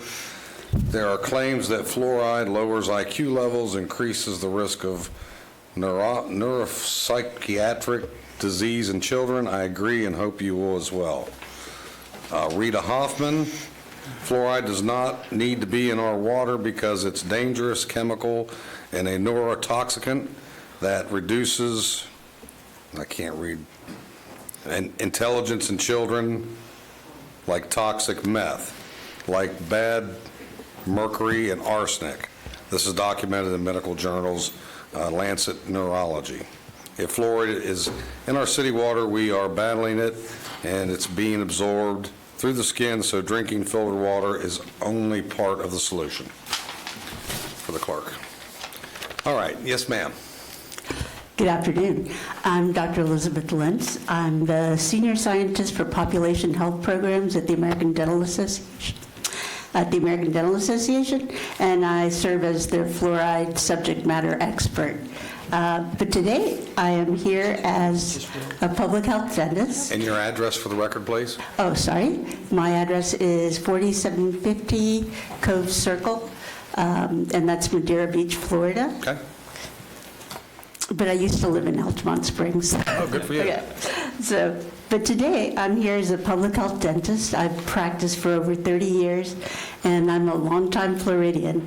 For me, this is personal. I have young cousins and nieces and nephews throughout Seminole County, and I want to make sure that they continue to have the advantages of fluoride throughout their lives.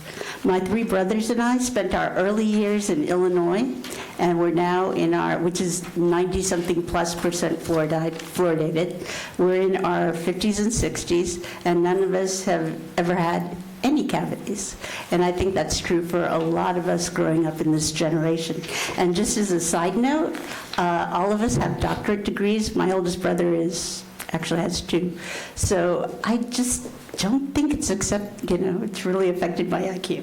But anyway, so before I came to work at ADA, I was a professor at University of Florida College of Dentistry. I was in charge of running the school-based dental programs for Alachua County. And we could easily tell the areas of the county where there was fluoride and there was not, because the kids in the non-fluoridated areas had much more cavities. And a lot of these kids had little or no access to dental care. One of the things to remember about Florida is that it has one of the worst dental access problems in the country, with 65 out of 67 counties having a dentist shortage. In Alachua, we saw children who had dental abscesses, they were in pain, and they were missing school because they couldn't find a dentist to treat them, even with Medicaid. University of Florida's Children's Dental Clinic is overwhelmed with a waiting list for kids waiting to be seen. Stopping fluoridation will only make this problem worse. Studies from Israel, from Juneau, Alaska, from Calgary, Canada, from Louisiana, from Texas, all show that where there is no fluoridation, tooth decay rates are higher and dental expenses are also higher. In Calgary, Canada, they stopped fluoridating in 2011, I believe, and after that, they saw an increase in cavities. The local children's hospital saw a 700% increase in patients needing IV antibiotics to treat dental infections. Continue. Okay. Continue. Go ahead. And they saw a 78% increase in young children requiring general anesthesia because they had such severe dental decay. Recent studies have been misinterpreted as concluding that the fluoridation of water affects the IQ of children. The report that was cited, the National Toxicology Program, Fluoride and Neurocognition. If you flip to the 3rd page, it actually says in bold print that it does not apply to community water fluoridation as practiced in the U.S., and I can show you that. It also clearly states that they did not review any studies from the U.S. The studies included were from China and India, which have very high naturally occurring levels of fluoride. So we use a level of fluoride that is very small. It's only 0.7 parts per million, which is the equivalent of 3 drops in a 55-gallon barrel. So we do know the toxic level of fluoride, and that is 5 milligrams per kilogram, which is like 2.2 pounds. So that means that a 165-pound person would have to drink over 120 gallons of water before they reach the toxic level of fluoride. So even if you're really thirsty, I don't think you're going to do that. And you actually drown before you can do that. So more recent high-quality studies from countries that fluoridate in the same range we do, like Australia, which is 90% fluoridated. Those studies do not show any effect. And in fact, studies that fluoridate, where fluoridation is at the level we use in the U.S., do not show any effect in IQ. So again, those levels of fluoride that show a problem are very high naturally occurring levels. Fluoride is found in all water and soil and air, and even with the advent of fluoridated toothpaste and rinses, it still reduces an additional 25%. So fluoridated... Okay, Doctor, we're going to ask you to try to wrap it up here. Okay, we're wrapping it up. So fluoridated toothpaste works with the fluoridated water. So I would just like to say that drinking fluoridated water is recommended by every health professional association, the American Dental Association, the American Medical Association, American Academy of Pediatrics, World Health Organization, all of those. And I urge you to consider the health of your youngest and most vulnerable citizens when you make this decision. Thank you. Thank you. Before you get away from there, I may have a little point of privilege with this witness. You are with the American Dental Association? Yeah, I just happened to be in town, and I wanted to speak because my nieces and my nephews and cousins all live here. One question that I've been pondering as I've done my own research, can you tell me why the ADA supported levels at 1.0 and then supported them being reduced to 0.7?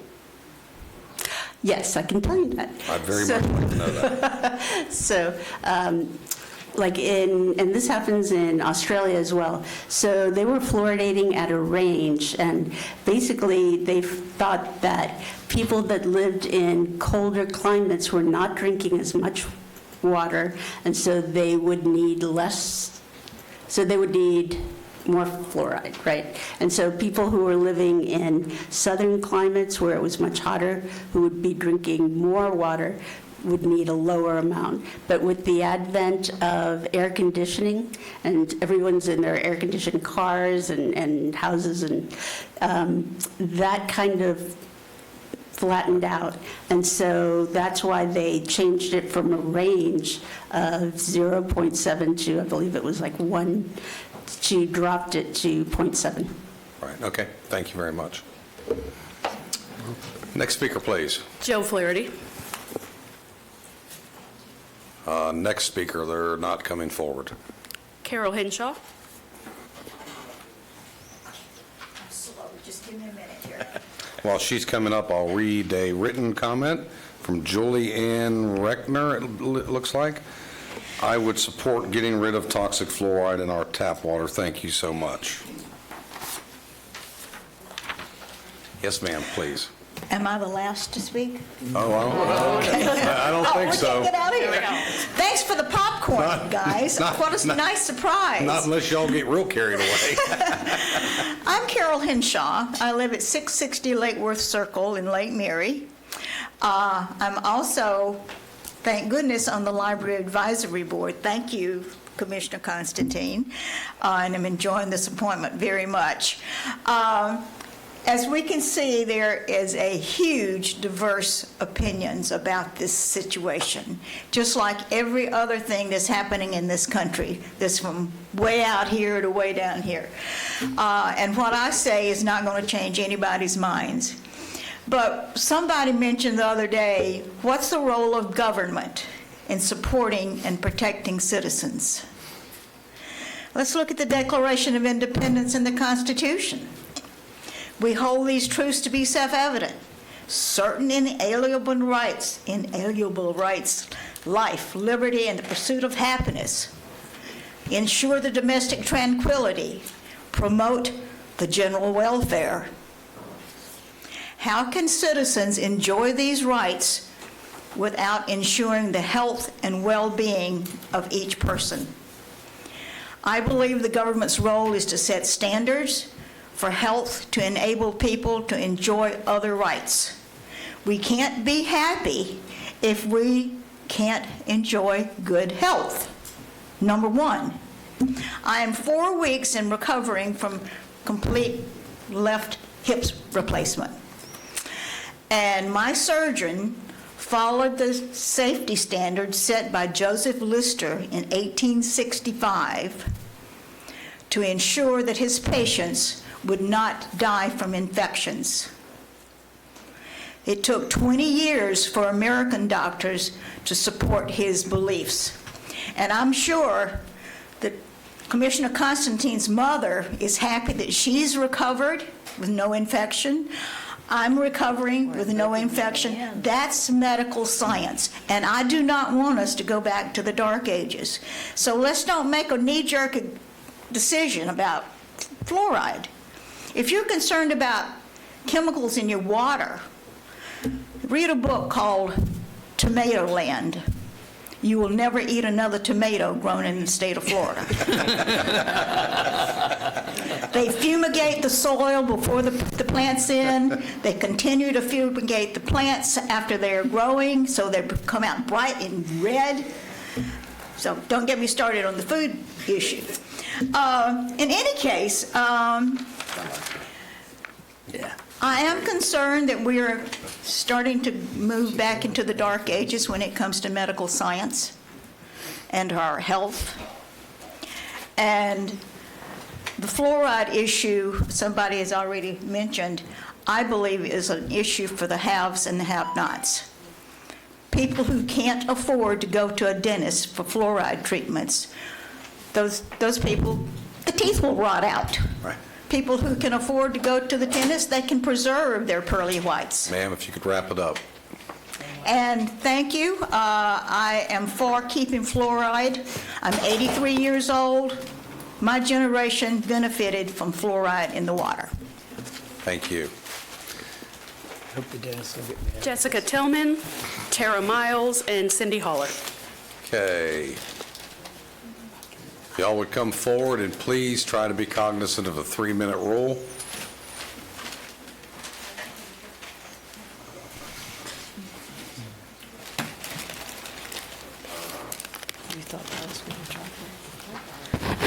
Good afternoon, Commissioners. My name is Jessica Tillman. I reside at 124 Rock Lake Road in Longwood. I am against fluoridating our water systems. I am a mother of 4 school-age children. 3 of them were born in this county. We've lived in this county for over 10 years now. And we would prefer to have informed consent to fluoridate my children and myself and husband. We travel all over the district or the county, and we want safe water for our children anywhere we go. I will add in, I used to be a rep for an office supply company, and one of my clients was a prison system, and he called me one day he needed small tubes of toothpaste. I can't remember the size, it was a long time ago, but he needed a specific size of toothpaste because the prisoners will eat the toothpaste as a way to kill themselves. So it's a neurotoxin. It needs to be removed from our water systems, and I'll leave it at that. Thank you. Thank you. Tara Miles. Yeah, I find better way to do it. And our beautiful child. Hello, Commissioners. My name is Tara Miles. I'm here representing Seminole County's littlest activist. This is Micah Jude, and we are strongly opposed to fluoridation of the water sources. We would really appreciate it if everyone did their due diligence and learned about the neurotoxicity so that we can have a bright future for the future generation of our country. Thank you. Thank you. Beautiful child. Thank you. Cindy Holler. Ms. Holler? And who follows Ms. Holler?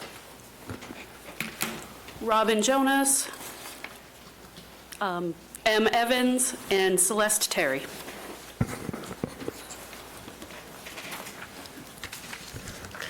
Hi, I hope you can understand me today. I work with patients, so I picked up a little bug, unfortunately. So Cindy Holler, 1731 Beacon Drive, live in Sanford. My family actually has our water from a well. We do not add fluoride. I personally am against fluoride in county water, and I would prefer not to use it in, not to be exposed to it in restaurants and different places. I am actually going to read a letter from a local dentist. So this actually is Dr. David Edwards, and so here it goes. I am a dentist practicing in Sanford since 2007, the same practice that my dad started in Sanford in 1969.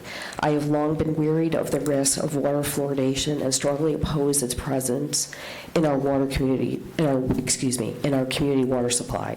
I had hoped to be able to attend the meeting in person, but it falls during patient hours, so I'm sending my thoughts and concerns to you by email. So he said he did email it to the board and county manager yesterday, I believe, or a couple days ago.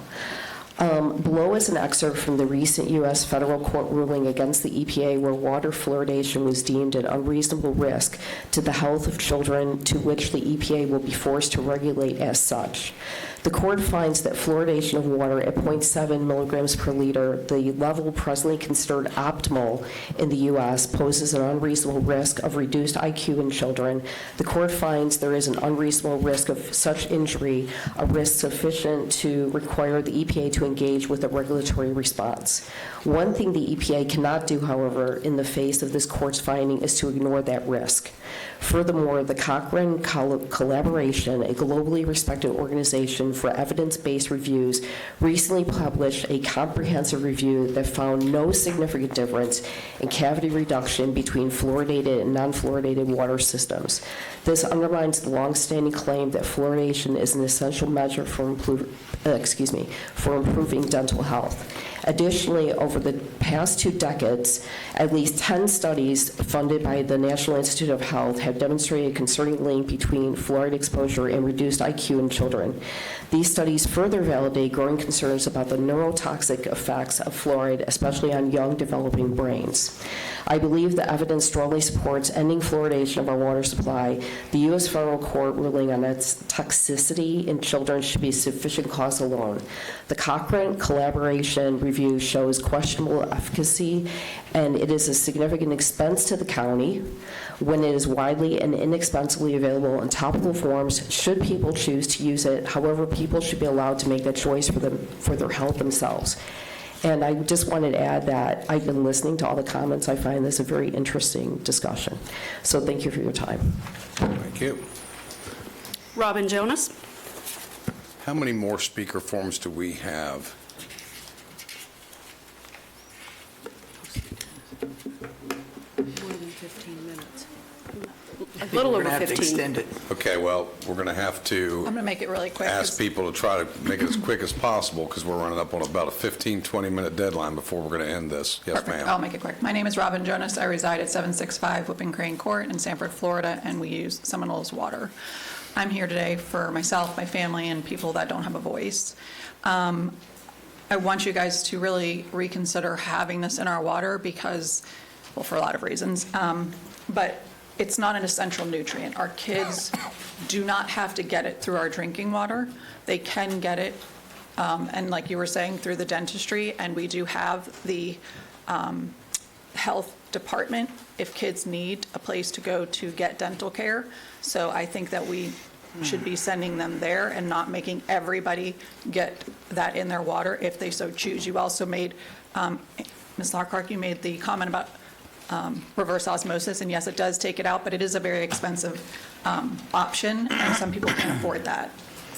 One of the things that I've been hearing are human sizes, where you live, how much you ingest, and none of that we can be sure of when we are drinking our water or when we're putting it in our water. You don't know what the household looks like. You don't know how much they're consuming or what age they are. And I think there is enough evidence, and I think all scientific research at this point should be looked at. Who's funded the study? Where is it coming from? Not just believe every study that's been put out there. One of the things, the FDA doesn't approve fluoride for ingestion, which obviously the toothpaste. So if you can't ingest it, then why are we swallowing it in water? Like, that doesn't make sense to me. And then lastly, with what this gentleman said about saving the 500,000, the 100,000, that really could be put to good use to better our food system for our kids here in the county. So that's all everything else was already said that I was going to say, so thank you very much. Please Thank you. Please remove it from our drinking water. Thank you. Thank you. It may be helpful as each of you come up, just after you've given us your name and address and whether you're a water customer of our water utility, just tell us whether you're in favor of fluoridation or not.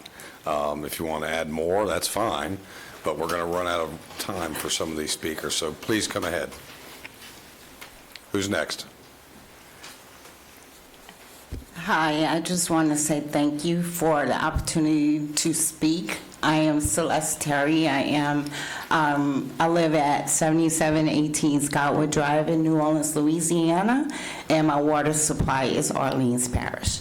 It is fluoridated. I have benefited from water fluoridation for over 50 years. Orleans actually started fluoridating our water in 1974, so I have had the benefit of seeing that benefit not only in myself but in my children and in my grandchildren. And I'm also a dental hygienist, so I have seen the benefit of fluoridation in the water within the patients that I serve, as well as in communities that don't have community water fluoridation. The question was asked earlier today what the data showed from the health department in Florida. And what I was able to locate while I was here in this room today, that based on the Florida Health Department in 2017 to 2018, 24% of the children in Head Start, ages 3 to 6, had tooth decay. I also looked at the water fluoridation that has been supplied in Seminole County, and you have over 80% of the individuals receiving fluoridated water, and then another 60% that are receiving adjusted water supply. Why is this important?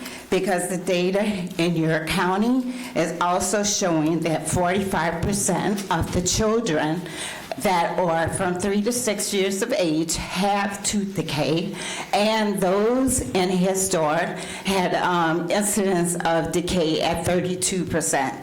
As a hygienist, we are prevention-oriented, which means every patient that sits in my chair, I'm educating them on the importance of oral hygiene at home, which includes brushing with a fluoridated toothpaste, and also regular visits to the dentist. But my experience as a hygienist for over 50 years has shown me not everyone goes to the dentist as recommended, not everyone brushes like they should, and not everyone can afford toothpaste. We do community outreach events constantly, and I can't tell you how many people come to our table to get a tube of toothpaste, some dental floss, and a toothbrush, and it is $20-25. We are in a position where our voices need to speak to the ones that have the least. And that's where I hope to be delivering that message today, and I appreciate the opportunity to speak before you today. Thank you. So, and I'm in favor of keeping fluoride in the water. Thank you. So I'm going to say this as kindly as I possibly can.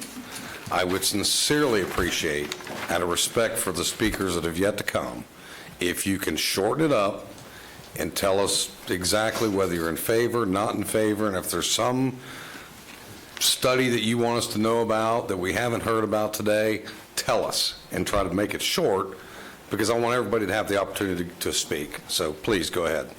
M.R. Evans, 848 Leopard Trail, Winter Springs. We don't have fluoride in our water.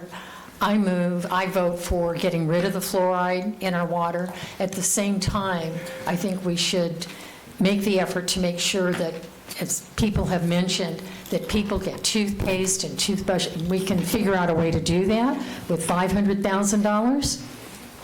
I'm sure we can. Thank you very much, gentlemen, for your courtesy, and all the speakers, have both pro and con, have brought up a lot of good issues. Douglas Cross, Gail Brown, and Stephen Slott. And while we're waiting for those to come up, just so we're aware, I've heard a lot about the health concerns in Seminole County. Seminole County is currently the second healthiest county in the state of Florida, behind St. Johns County. Please, sir, let's move it along. Doug Cross, 6221 Caldwell Drive, New Orleans, Louisiana. And I want to ask you to wrap it up as quick as you possibly can. I'm a community health dentist. I'm a dental director for a community health center.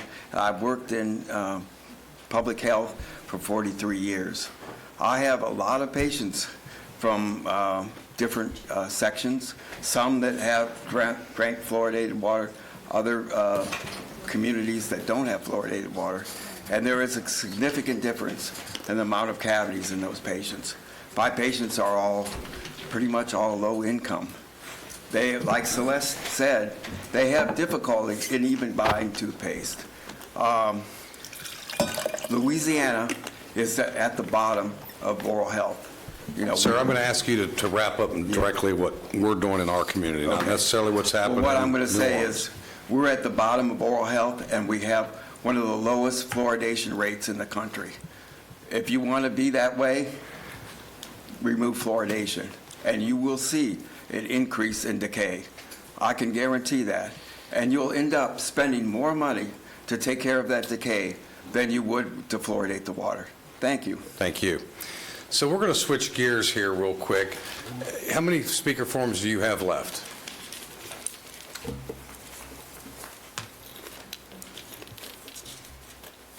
$13. Okay, we're going to prioritize Seminole County citizens first and foremost.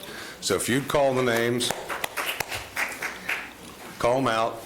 And if you're a Seminole County resident, I'm going to ask you to line up over here against this wall if you're one of the speakers. And then we will get to the rest if we have time. If you'd call those out, Dominic, real quick. Ma'am, are you a Seminole County resident? I am not, and I will be short. How short? I promise you. 15 seconds? Can I have a minute and 30? Okay, stand by. We're not going to go there. Mr. Chairman, If you- so I if only you- have if- 2 that are residents. Pardon me? 13 that live here? Yes, sir. Only 2. Those Okay. two first. Let's take those two first. Call their names. May I just step back? Just step back. Yes, Justin ma'am. Harvey and Sherry Johnson.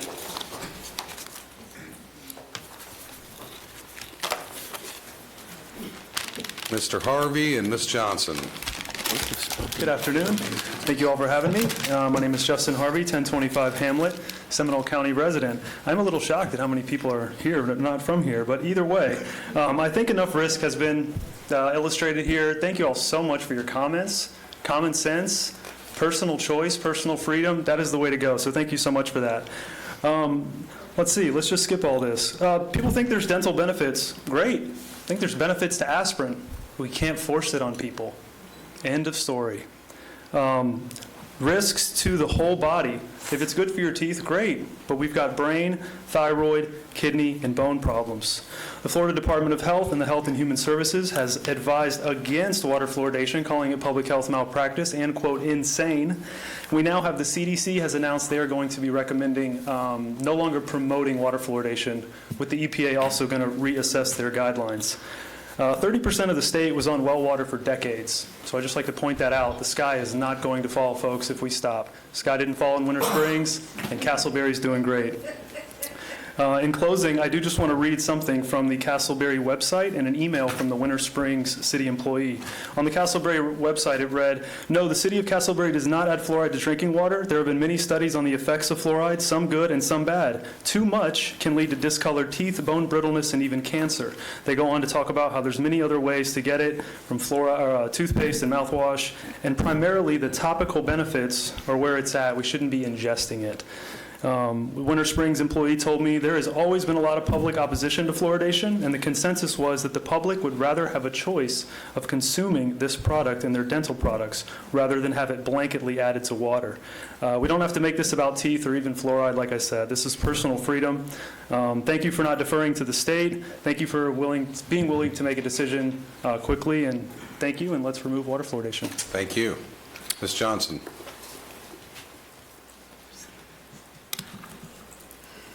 Thank you. I am from Lake Mary, resident since 1987, Seminole County. And your address, please? 172 Williams Road, Lake Mary, 32746. Thank you. Go ahead. Sure. I'm Sherry Johnson, and I'm a certified functional nutrition and lifestyle practitioner. Fluoride is not fluoride, is not fluoride, is not fluoride. There are three main sources of fluoride. The fluoride added to drinking water is fluorosilicic acid, or the compound H2SiF6, or FSA, which is a byproduct of phosphate fertilizer production, which we know from an extensive article from the Ohio State University outlining where this came from. FSA is the most common due to its cost effectiveness and ease of use in large-scale water treatment. It is a waste product that is so toxic it is not allowed to be dumped into the landfills or released into the air, but is okay to be added to your water supply. Number two, the most common types of fluoride used in toothpaste, mouthwashes, and by dentists is sodium fluoride, or compound NaF.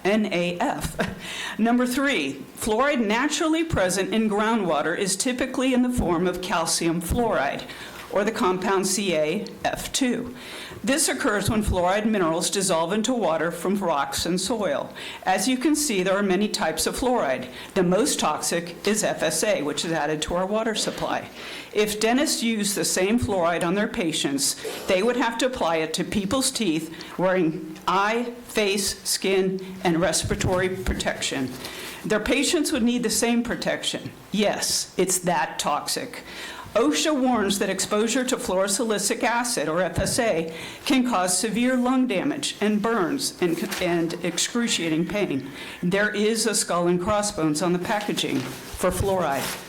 Are you aware that anything placed in the mouth, especially under the tongue or in the cheek, can be absorbed directly into the bloodstream through the mucous membranes? This is called sublingual or buccal absorption, and it's faster than digestion because it bypasses the GI tract and liver metabolism. More fluoride is not better.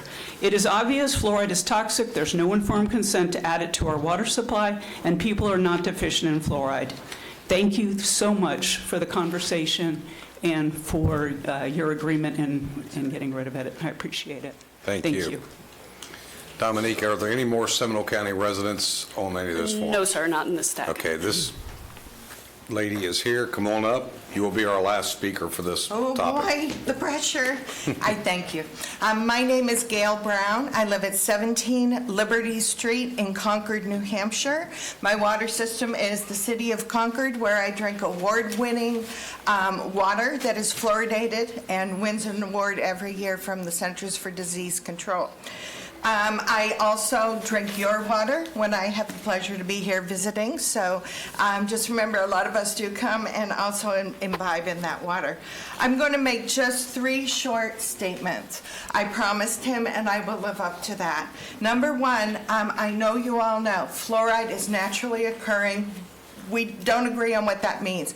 The reason I'm saying that is because naturally occurring fluoride comes from bodies of water. And so I've heard a lot of people talking about being on wells today, and they seem to think that it's flip a switch, the fluoride's on, flip a switch, the fluoride's off. That's not how it works. So I can tell you, if you're on a well and you haven't had your water tested, you don't know what your fluoride level is, but you got one. Okay? If you are on a community water system that does not optimize, you are drinking fluoride in there. You don't know how much. Well, you might if you read your water statement, it's on there. So other than the fact if you're on a community water system that optimizes, you do know your level, and it's going to be right around 0.7, okay? That's 1 point. But you're all drinking fluoride of some level in the water. Number 2, dental disease is caused by bacteria. Sugar, that's a part of the story, but it's bacteria. And we pass that bacteria from mouth to mouth to mouth. Saliva sharing is what we call it. Kissing, sharing spoons with a baby, drinking from a bottle. It comes from bacteria, okay? So it's not about bad behavior and not brushing enough and whatever. You cannot brush away dental decay, rotted teeth. You can't brush it away no matter how hard you try. Okay? That's statement number 2. And I think actually, there was one more thing I wanted to say. We talked about whether people can access toothpaste, and I'd like to point out that someone did say you can buy it for $1 a tube. That's important. But I can tell you, I come from New Hampshire. We have a very small population. Our hygienists tell me about families that share a toothbrush. These are families that can't buy a second toothbrush or a third toothbrush at the dollar store, okay? So if that happens in my state, I promise you it's happening in your county. So that's all I wanted to say. It's not what I came to say, but it's what I wanted to say, and I appreciate it. Thank you. Thank you. Yeah. Mr. Chairman? Okay, yes. We have a request for a representative from the Florida Dental Association to speak. Would you entertain that? Yes, go ahead. Come on up. Please limit it to 6 minutes max. Try to get me in at 2. Less than that, yes, sir. Less than 6 for sure. Dr. Johnny Johnson, I am a pediatric dentist, and I am here speaking on behalf of the Florida Dental Association, 8,000 dentists strong. I rise in favor of keeping water fluoridation in place. I am a pediatric dentist. There's been questions about how fluoride works. And I will tell you that fluoride works in 2 separate ways. One is topically, meaning every time you use it, you drink fluoridated water, it gets into your cheeks. There's plaque on our teeth, whether we like you to have plaque on your teeth or not, it's there. Plaque concentrates fluoride next to your tooth, makes a little sandwich there. Helps prevent cavities from happening. If they start, shoves fluoride in the tooth and makes it stronger more resistant to cavities. The second way it works is by drinking it. Children under the age of 8 years old are developing their permanent teeth. When they drink fluoridated water, it gets into those developing permanent teeth and it makes them form stronger, just like I was saying, they remineralize in your mouth with fluoride in it.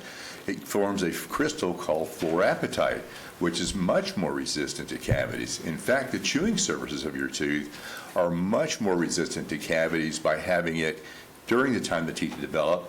You can never get that once the teeth come in. So it works in both ways. When you use fluoridated toothpaste, you get about a 25% cavity reduction. When you add fluoridated water on top of that, you get an additional 25%. I'll tell you as a clinician, it's more like 60 to 80% reductions in cavities. I have children. I didn't used to brush my teeth until I could scrape it off my teeth with my thumbnail. I've got a mouthful of crowns and root canals. My children have almost nothing. You'll get less cavities and less severe cavities with fluoridated water plus fluoride toothpaste. Now, I was born in '56, so I remember we had a little grocery store, so I remember when I was old enough that brush your teeth with Pepsodent because it keeps them yellow away or something. Just to briefly go through a few things, and I won't repeat what others have said. Fluoride in water and toothpaste benefits everyone, more so for adults than it does children, which sounds kind of unusual because we talk about the kids all the time, but we're adults longer than we are children. People who have this mouthful of cramp, and my mouth is dry as can be from medications I'm on, I am much more susceptible to cavities. I live out in the middle of Chiefland on a well. My well has been tested. I have 0. I use a 5,000 part per million fluoride varnish on my toothpaste to try and prevent cavities. I'm at high risk of getting them. I used to live in Pinellas County, fluoridated Pinellas County. I was in great shape, but I still had a ton of problems. I had almost 200 to 300 patient visits during my practice time. 40 years I've been a pediatric dentist. It's just something that absolutely we need to keep. And one last thing I'll finish up with is that no country, first of all, we're a bad business model. We're asking for less business, and no business does that. So it is that important. But no country in the world is stopping water fluoridation over the court case, over the National Toxicology Program, or the Cochrane reviews. Nobody, because those things do not rise to the level of science that we need to make decisions upon. Please keep fluoridation in your water for the health of everyone. and this bodily health of everyone. Please do. I'll be happy to see you and answer any questions that you have as well. Thank you so much for hearing me out. Thank you. All righty. We will close the public hearing portion of this. Say something really quick? No, ma'am. No, ma'am. Please sit down. This Ma'am, gentleman. ma'am, No. ma'am. I just want to You've let already, you know they left ma'am, the meeting. you've already spoken. I don't want to have you removed. Please sit down. Please respect the process. You may not agree. We all may not agree. I just want you to know Ma'am, that they left a meeting to come here to educate us. The people that are not. Ma'am, came again. from a medical meeting to be here. That's all I wanted you to know. I think we know. Thank you. we get it. There was a theme. Thank you. Mr. Chairman? So now I will close the public hearing, go to board direction. Mr. Chairman? Commissioner Constantine, please. Well, since I was the only one that didn't speak before about whether for or against, all I'm going to say is, we've got 10 people. I don't care whether they came from a meeting or not. If they're educated and they want to inform us, I'm more than happy to sit here until the cows come back, but we're only talking about 10 people in a half an hour. And I think they have the right to speak. Okay, And that's all I'm going to say. what's the I flavor hope of the that board? you all would, I hope that you all would allow them to do that. Folks, please. What's the flavor of the board? Commissioner Herr? I am the one, I'll own it, that leaned over and said we need to prioritize our citizens' opinions as opposed to people from out of the state. I really struggle with the notion that it becomes activist-related, and I realize that the situation is contentious because everything in today's society is contentious. But I will tell you, you could speak for 3 more hours. You're probably not going to change my mind. I'll be honest about that. And so I have no interest in hearing folks from out of town regardless. We've heard from experts within the state of Florida, and the experts disagree. That's the issue. The issue is the experts disagree. And absent of true answers, we need to take the most cautious perspective. And the most cautious perspective from my position is, do I want kids with cavities, or do I want kids that have negative impacts for the rest of their life to potential other vital organs, including their brain? That's what the decision is for me. I'm not interested in hearing anymore. I mean, I've had phone calls, I've had emails, I've had conversations with folks, I've had dentists call me, I've called dentists, I've called orthodontists, and I got to be quite honest with you. Even the dental community themselves are split. Divided. Which way? Some are, yeah, you got to do it, and others are like, no, no. Again, we could fill a room full of people that could give you all kind of scientific tests of why it should be fluoridated, and you could fill the same room with the same number of people that would say why it shouldn't be fluoridated. But again, for me, it's, once again, we had fluoridation that started in the 50s, and in 2015, there's a reason why it was dropped from the level it was originally to the level it is today. And I bet you, if you waited 10, 15 years, 20 years, it would drop even more. So I have no need in hearing more about this. Okay, Sir, look, I'm gonna ask y'all one time and one time only, please be courteous. You don't yell out, you don't scream out, or I will have you removed from the chambers. We're just trying to get through this. Mr. Chairman. We know there's a lot of people that are very passionate on one side or the other. Please respect the process. Commissioner, please wait just one moment. The public hearing portion has been closed. The debate is amongst the commission. Please let us do our job. So, Mr. Delory, did you have something? It was Commissioner Constantine. Mr. Constantine? Thank you, sir. I'm going to make this as quick as possible. I think the 10 people that are here, whether they came from outside of the country or outside of the state or outside of the city, have, I believe that most of them are educated individuals, that dentists, I heard that they were coming. I was waiting to hear from everybody, and I think it's rude of us not to hear from everybody. But since we're not going to do that, I'm just going to say that I'm old school. I came when we, you talk about 1949, it was a little bit after that I was born. But Not much, right? Not much. But the fact of the matter is that I can see the benefits of fluoridation in our systems that we've had. And I've heard anecdotal evidence, and I've heard dentists who teach at the University of Florida, go Gators, and other places that have come and said, the benefits of it. I have seen the FDA strongly endorse fluoridation.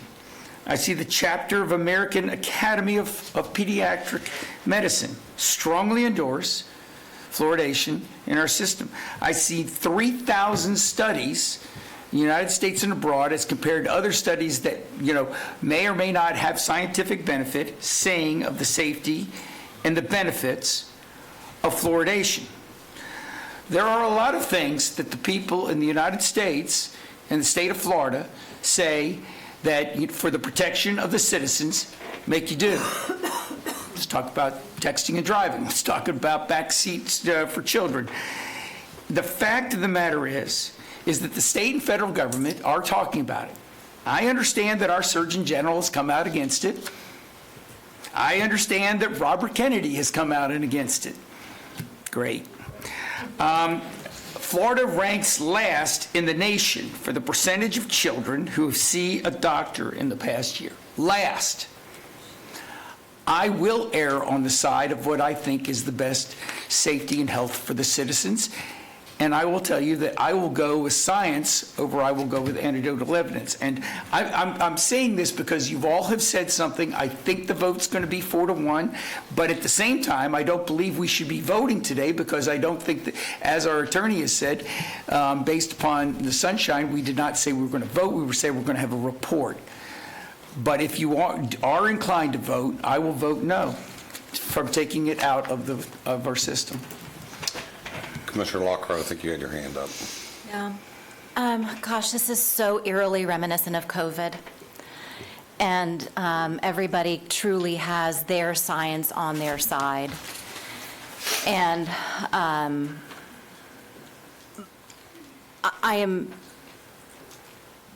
am a personal responsibility person.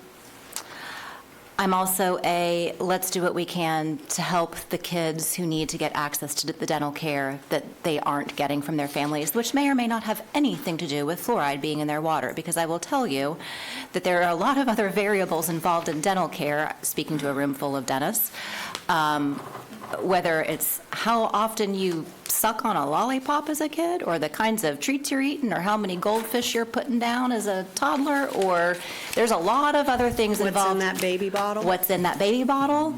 I remember a family member in Indiana who used to do up Kool-Aid and put it in the bottle, red Kool-Aid. Oh, he loves it. Ah, great. And whether or not there was fluoride in that kid's water, I don't know. But I'm pretty sure sucking on the Kool-Aid in that bottle wasn't helpful. So there are a lot of other variables involved in health and wellness. And I do believe in personal responsibility first and having the ability to say grace over what that means to you and your family. I am very interested in talking to the health department locally and finding out what our local needs are, and if there is a gap, seeing how we can help fill that gap. I do not want to do harm to any additional children than what we think may happen from removing fluoride from the water. Although I really genuinely am serious about having a very direct compare and contrast opportunity right here in our own community between Lincoln Heights and Midway.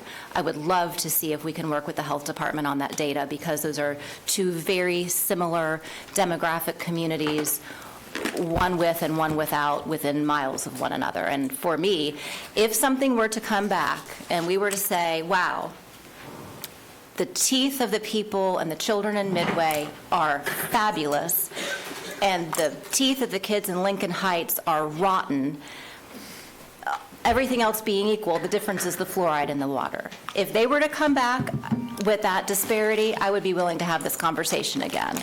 But all of these other studies and everybody else talking about stuff happening in, God bless you, whatever state you came from, we are Seminole County Commissioners. We have been elected by Seminole County citizens, and we are making decisions for our community. And that's what's the most important thing to me today. So I'm sorry if you came here from another state for a convention and you wanted to speak and weigh in on what's happening here, but we'll just have to disappoint you. Commissioner Herr. Chairman, I'm prepared to make a motion to remove fluoridation from the Seminole County water supply. Second. Motion second. Any further discussion? Seeing none, all those in favor? Aye. Opposed, like sign? Aye. Passes 4-1. Thank you all for being here today. Mr. Chairman, can we take a small recess, please? 5 minutes. Get for a break. Let's take a quick 10-minute break.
Make our way back to the dais, please. they might. Thank you. One of my favorite places, by the way. I'm out in the middle of nowhere with some internet. For now. Yeah, Johnny? It's only a matter of time. I'm with you. I drive through there on 27 going up. There's a center. Now we do. For 18 years. So I would drive out. You might have remembered my name. That's how I would drive out. My last year was 2010. But I go up there. I'm president of the counties, all the counties, and I go there all the time. Go through there all the time. In fact, what's his name? Commissioner Meeks. Yeah, get them.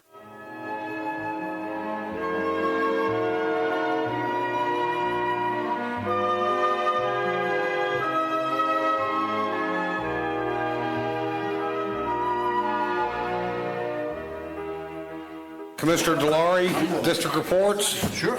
You're up, sir. Thank you, Mr. Chairman. Talk to you later. Hi, guys. Thank you. Commissioner Delary, you're up. Thank you. Mr. Chairman, I'd like to make a motion to approve and appoint Charles Davis as the representative to the Seminole County Port Authority for a term of January 2025 through December 31st, 2028. Second. Motion is second. Any further discussion? Seeing none, all those in favor? Oh, wait a minute. I Commissioner just have a question for my own edification. I think we changed the process. Darren and I had this conversation during lunch. I knew this was going to come up. And perhaps I'm confused, so set us all straight. This is a district appointment. Clarify, Ms. Dominic. Correct, yes, sir. So the district, so we are actually we're rewriting and ensuring that everyone has the same process and procedures. One of the things we're looking at, and I was going to visit with each of your offices, we have three types of appointments, as I know it. Dominic, correct me if I'm wrong. We have district appointments, that a district commissioner will recommend someone for their district, and then we'll bring it to the board for a vote. We have board appointments, that's the one that I understood that you all wanted it before it made it to the agenda, so you could review what these, what the board appointments were and had the applications and qualifications. And then the third one, we have chairman appointments. And so we are ensuring that we have policy, the procedures for each. We are writing those. We're getting those together now. We're going to visit with each of your offices to make sure it is all, everyone understands it, or if there's any changes that the board wants to make to it. So this one, as I believe, is a district appointment. Mr. Chairman, as a district appointment, I'd like to make a motion to appoint Charles Davis as representing District 1 in Seminole County Port Authority for a term of January 2025 to December 31st, 2028.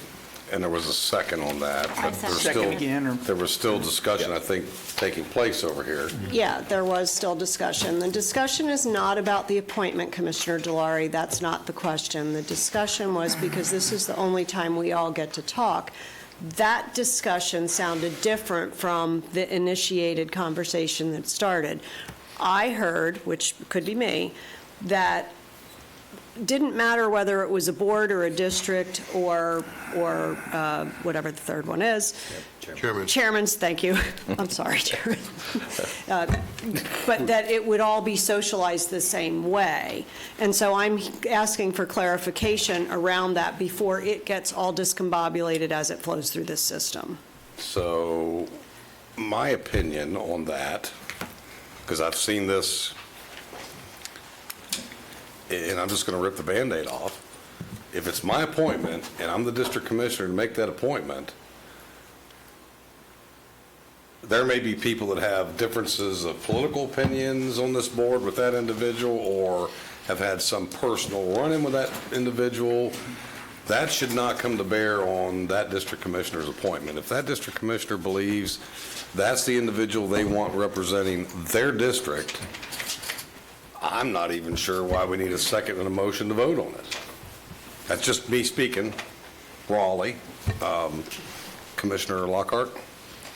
Well, aside from any personal issues, there are qualifications that have to be met for certain appointments. And what I've noticed is sometimes a commissioner will just appoint someone regardless of their qualification. For instance, if the appointment is for a general contractor, or if the appointment is for a citizen, a consumer on the contractor licensing board, and the commissioner, it is a commissioner appointment, appoints a contractor to the consumer seat, somebody's got to catch that. Now, if staff doesn't catch it, and one of us sees that this person, if I was a commissioner, I would want someone to say to me ahead of time, hey, just so you know, that person isn't actually a consumer. They are a licensed contractor.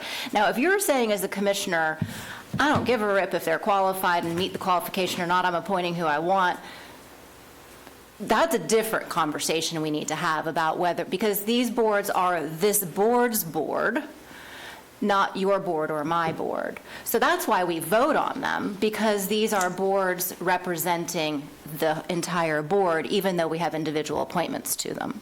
And Chairman? And, go ahead, I'd like to respond to that. Okay. If that's the case, and that's the sentiment, then I would advocate, let's not have district appointments, let's have board appointments only, because that's really what it is. And who's going to set the bar for who and their qualifications? What you believe are the right qualifications may be different than what I believe the right qualifications are. Well, you're either a consumer or you're a contractor. And you can be both. No. Why not? Because the whole point of having a consumer on that board is that they are not a licensed professional regulating themselves. They are just But you're a assuming consumer. that contractor, what you're really saying is that contractor has the inability to separate their professional beliefs from their consumer beliefs. There's a reason they're consumers. Okay, yeah, that would be definitely a difference, a philosophical difference of opinion on what the purpose of that board is then. I don't think that was. So I have my hand up again. Yes. Well, it's an example that I In the, I know you did. Commissioner Herr. Getting into specific. Commissioner Herr is So recognized. I think that, You're not going there. so I think that debate is a debate as to what is meant on that specific board. I was just using that as one example of a time No, when that's I understand. happened. I was just trying to wait until I actually did have the floor. That's a debate on that specific board. I will tell you that I do look at it a little bit differently. I actually welcome this board's input, and I don't think I would get input with regard to the political affiliations and all of that stuff, but I don't know all these people that are coming through the pipeline. I can do superficial research on them. You all may know them. I may know people in the healthcare space that you all don't know. I think the benefit of that, without to be able to do that and say, through the team that move it forward, or it's going to be up for discussion in a public setting, that's a different environment. I think there's work to be done on this. I just wanted to point it out. I have no problem with this candidate. It's just that, so I was trying to do it before you made the motion, Commissioner Talari. It's not about the candidate, it's about the process. And I still feel like we're not aligned even on what the task is that you have. And Go ahead. Thank you, Chairman. And so one of the takeaways that I received from the retreat was to take all of those procedures, rewrite them, visit with your offices, and then ensure that we have one seamless process that we have. And that's what Dominique, myself, Tricia, and Melanie are doing at this time. We're going through all that, and we'll be meeting with you all soon. Godspeed, and I'll call the question. So I'm not quite done speaking about this. Oh, my. Since Should I it's been remove brought the up. question from the table? No, you got a motion in a second. Let's Okay. keep that. So, As part of that, I would very much be interested in the application process and point of order. specific. The question was called.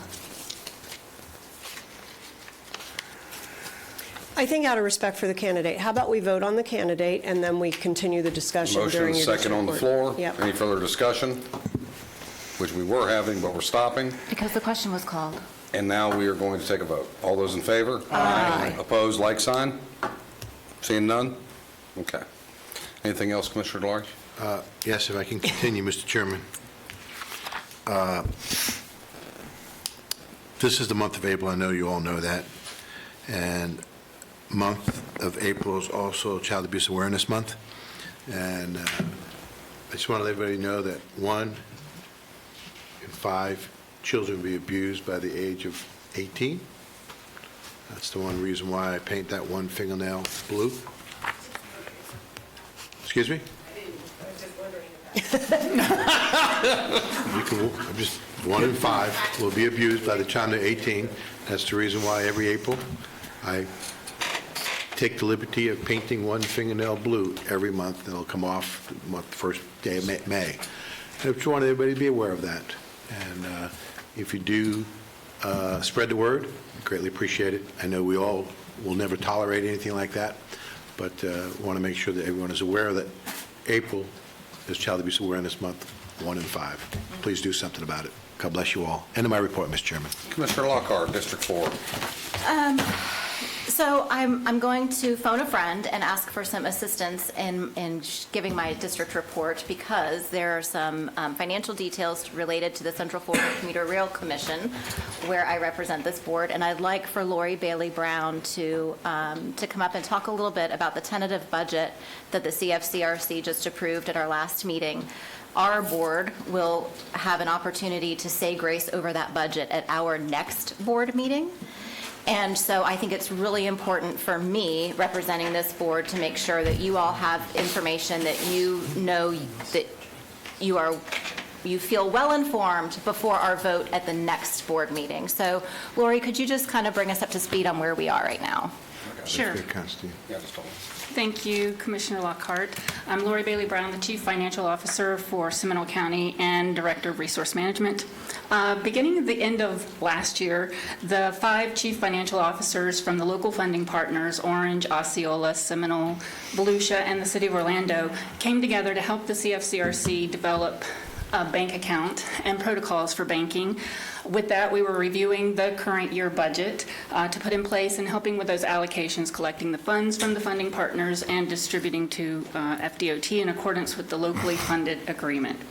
In our biweekly meetings and that evaluation, as of last March, it became time to prepare the next year's budget for the CFCRC. So that group worked together to pull the information provided from DOT to prepare the FY26 tentative budget.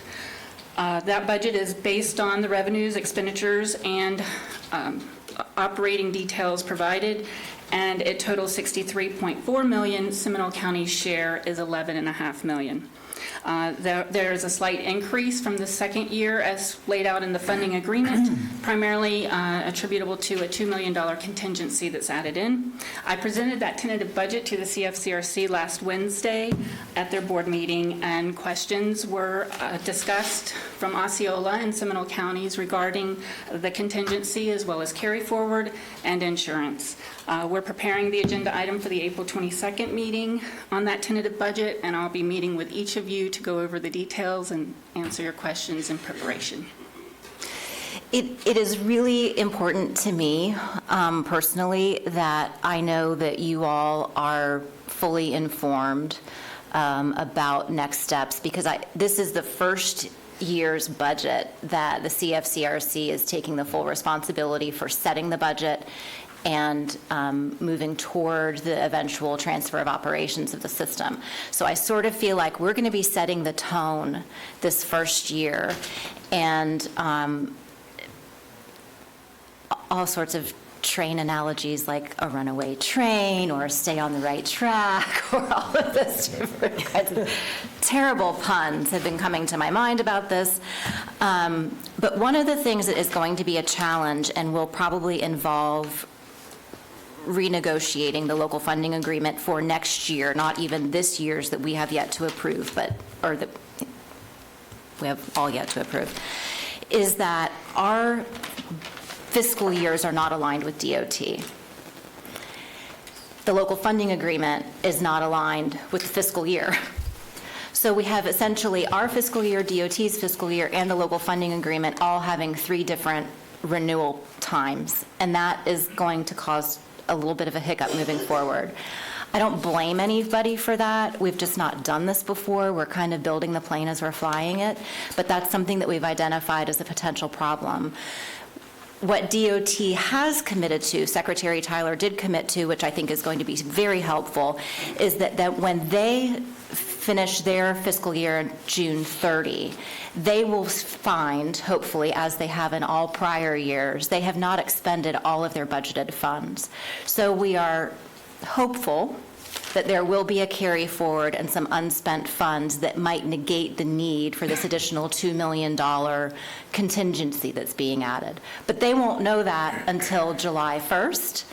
We have to approve this before July 1st. Our budget is until October 1. So he's committed to coming back for a true-up for us to let us know how they finished up so that we can, in each of our budgets moving forward as we do our budgeting in September, our public hearings and what have you, account for that difference. So I'm laying all that out because if you're paying really close attention, you're going to see that the numbers are going to change. And I don't want somebody to say, well, wait a minute, it changed, what happened, why? Because we're trying to get it right. So it's not because of anything shady or shifty. It's not because it was miscalculated. We're just not all trued up at the same time. Does that make sense? Anybody want clarification on that? That sounds good to me. I'm looking for a full... Mr. Chairman, if I may ask the Commissioner a question? Sure. I like your explanation, on board with it, but what is the increase from this year till next year? I guess I didn't hear I heard the number, but it was quick. Yeah. So the main difference is a $2 million additional contingency that is being recommended that we put into the budget. Is that each funding partner or? Total. Total, okay. Total. There's also a $250,000 for insurance that they're suggesting that we add. This is DOT's recommendation kind of to us and what they think we're going to need to run the system. And one of the things that was explained, and please feel free to jump up, Lori, and correct me or chime in,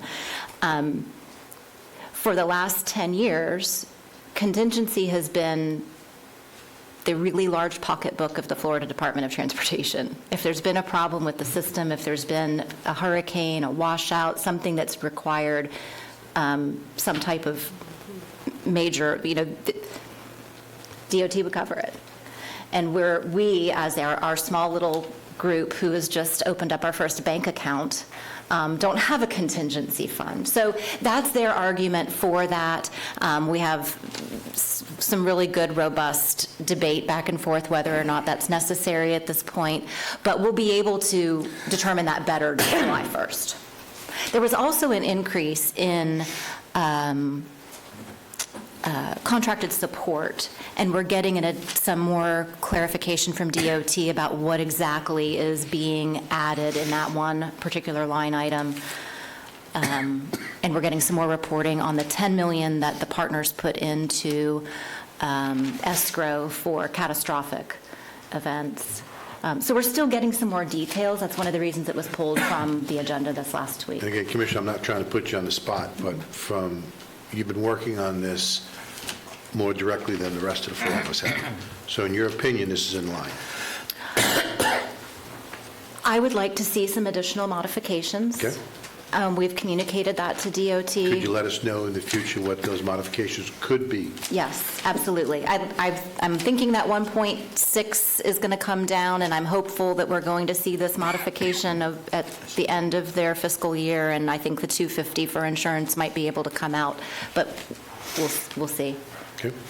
And they're right, all 5 of us have to agree, right? That's the other challenge with this board. This type of vote, because Gotta be it has unanimous. to be unanimous. Got to be unanimous. So, And so, Lori, just to make sure, you're going to give each of us a full briefing on this. That's what I'm looking forward to. Good. Yep. Including the question that was just asked by Commissioner DeLaurie? Yes. Okay. I wanted to bring it to you all publicly so that people know that we're talking about it. That's fine. So thank you very much. Thank you. That's all I have. Okay, Commissioner Constantine. Thank you, sir. I want to start maybe in a little bit of a happier mood that we've had in the last couple of minutes. And just on March 29th, you can go ahead and put the picture up if you will. On March 29th, a young man that many of us have, were not all of us, actually, all of us, agreed for his Eagle Scout award, that we would allow him to work on a Medal of Honor memorial project and put it at the Criminal Justice Center. I wanted to congratulate Melanie, who worked with him directly, but this young man was remarkable. There was Commissioner Delory was there was over 200 people there. Both of the immediate families had at least 9 or 10 representatives. Easily. There were people from the annex of the Navy annex of the University of Central Florida, military, Army military, that spoke on behalf of both of them that were actually in or around the actions that these two Medal of Honor winners during the action, the event that allowed them to win it. And in fact, and this is, I think, is remarkable if you think about it, since the Iran/Iraq/Afghanistan, since 2001, the wars, there have been less, I think it's 20 or 21 Medal of Honor winners. 2 of them are from Seminole County. One of them is African American and one of them is white. Both of them gave their life for this country. And this young man made it his point, along with his family, to raise the money, to work with Melanie to get it correct. And you can see it's beautiful. It is beautiful. And everybody there, when you take on a project, you all have taken on projects, and you know that you always upset somebody. Nobody was upset. Everybody loved it. And I wanted to give him, and I was hoping he could make it here, but he's not, and his father is. But I just wanted you all to know what a great job. And of course, there was a number of Eagle Scouts and Girl Scouts and others that were all there. And I will tell you that this young man has applied to the U.S. Military Academy. Naval Academy. Is it Naval? Military Academy, okay. Army.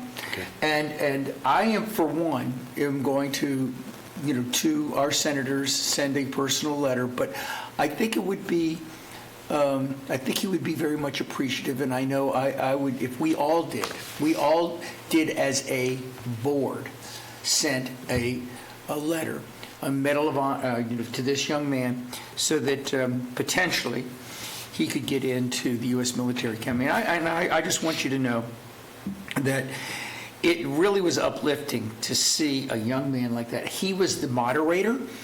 He was the one that brought everybody up. He put the whole made sure that the families, he even called the families prior to doing this to get their approval.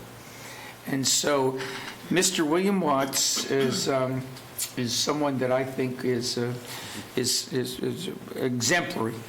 And as I said, personally, I'm going to do it. But if you all could be with me and we could send one letter as a county commission, I would appreciate it. Is that a motion? Yeah, it is a motion, yes. Second it. All those in favor? Aye. Opposed, like sign. Carries unanimously. Mr. Chairman, I would like to talk about this for a little bit longer, if you don't mind, Commissioner Constantine. The 2 individuals that received the Medal of Honor, the story is truly amazing. In the future, if there is a potential to do a road naming, we should try to recognize those 2 individuals with the ability to use their names on a road in an appropriate location, Mr. Chairman. Okay, so you want to ask staff to look at the current protocol for that and bring it back to us and some kind of process to get it done? Absolutely, Mr. Chairman. And I would suggest that we look for roads in the area that they grew up. Sure. Okay. Good with I think the everyone? family would really appreciate it. Okay. I also would say, at the time, I think there was, our own Veterans Department was there, and there was a concern about one of the grave sites and things about putting the Medal of Honor, and they are working on it for one of the candidates that did not have the proper identification on his grave site. So I know that they're doing that too. Secondly, and again, this is a little bit more interesting. Go ahead with another interesting thing. All of you tease me sometimes, but about things. But I had the occasion to speak to a bunch of Girl Scouts, 1st to 4th grade. I will tell you, they took me through the ringer, but that was a goodie bag that they all received that our department has. And if you haven't seen those bags, they're nice canvas bags with all 7 cities of Seminole County on it. They loved it, but what they loved even more, and Guy and the others put also some goodie bags with it, but Beatrice, my aide, put together this coloring book that I suggest all of you might want to look at and use if you go out to children's, small children, 1st, 2nd, 3rd grade. They loved it. They also loved those little sprays that we give. I got sprayed twice, so during the whole thing. But they loved that too. But this coloring book, I'll pass it around. It wasn't Narcan, was it? Can we all have one? But I will tell you, no, it was hand sanitizer. It was a little book. But I would suggest to you that you look at it. They really they liked it. And Our pictures are in here. Yeah, they loved it. And I gave them tests. Like which district goes with which commissioner, and the one that did the best job got a little stuffed animal that I had brought with me, and so they really loved it a lot, and just. Who runs your county? Look at whose picture is it on the page. Board of Directors. Yeah. Who did that? Actually, no, Darren approved it before we set it out. I did. You just didn't know you did because your picture's not on there. You approved the first one. You approved I saw it. I did. I saw it. Okay. So I just wanted to let y'all know. They were out of Wakaiba Cove. That's adorable. Yeah. Great job, B. Thank you. Also, I did want to let you know that at the Calno meeting, all of the commissioners were in fully support of many of our legislative issues. They're the same and have the same concerns, and it was good to see that we were all aligned with our other cities, or with our cities in that. I had the privilege of attending at the 12th Annual East Altamont Unity Day, and I know that Commissioner Lockhart, I think you did that last year. Wonderful event. One of the, a lot of people attending. One of the things that I thought was really exciting is one of the young men that came here to add his support was a Lake Brantley graduate who also happened to be an All-American at Lake Brantley, a linebacker who's now playing for the University of Central Florida in football. And he was there, and he was running a lot of the shows and everything. And he had to leave to go to spring practice. Oh. But he went there for that in the morning and early afternoon. If we don't know, PBA is having a meeting tomorrow with all of the city managers. Tomorrow also, the MPO is having the 2045 Transportation Plan Work Session that Commissioner Delory will be running, and I think that, anybody that would like to attend, I think it's very important that they come out, but it will be a work session. And I think our county manager mentioned the Citizens Academy. We have one on the 12th for the fire department. I believe we also have one later on economic development, and then the next one is going to be, in the next couple of weeks, environmental and utilities. We've talked about this before, but the German American Society is having its Spring Fest this Saturday, and the Central Florida Zoo is doing the brews around the zoo, and everybody knows how much fun that is and can be. Lots of good food and other things. Brews.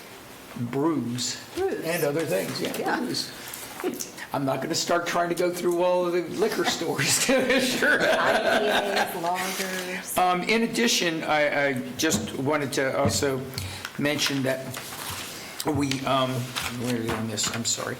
That Career Source is having a meeting next week, and that our own art committee has now narrowed to 9 different projects that they're going through the analysis of and will be bringing forward to us. And I mean, the level of information and content that they are putting together, I think, is extremely professional and exciting for us. And with that, Mr. Chairman, just want to wish everybody a wonderful tax day and an Easter Sunday and coming up in other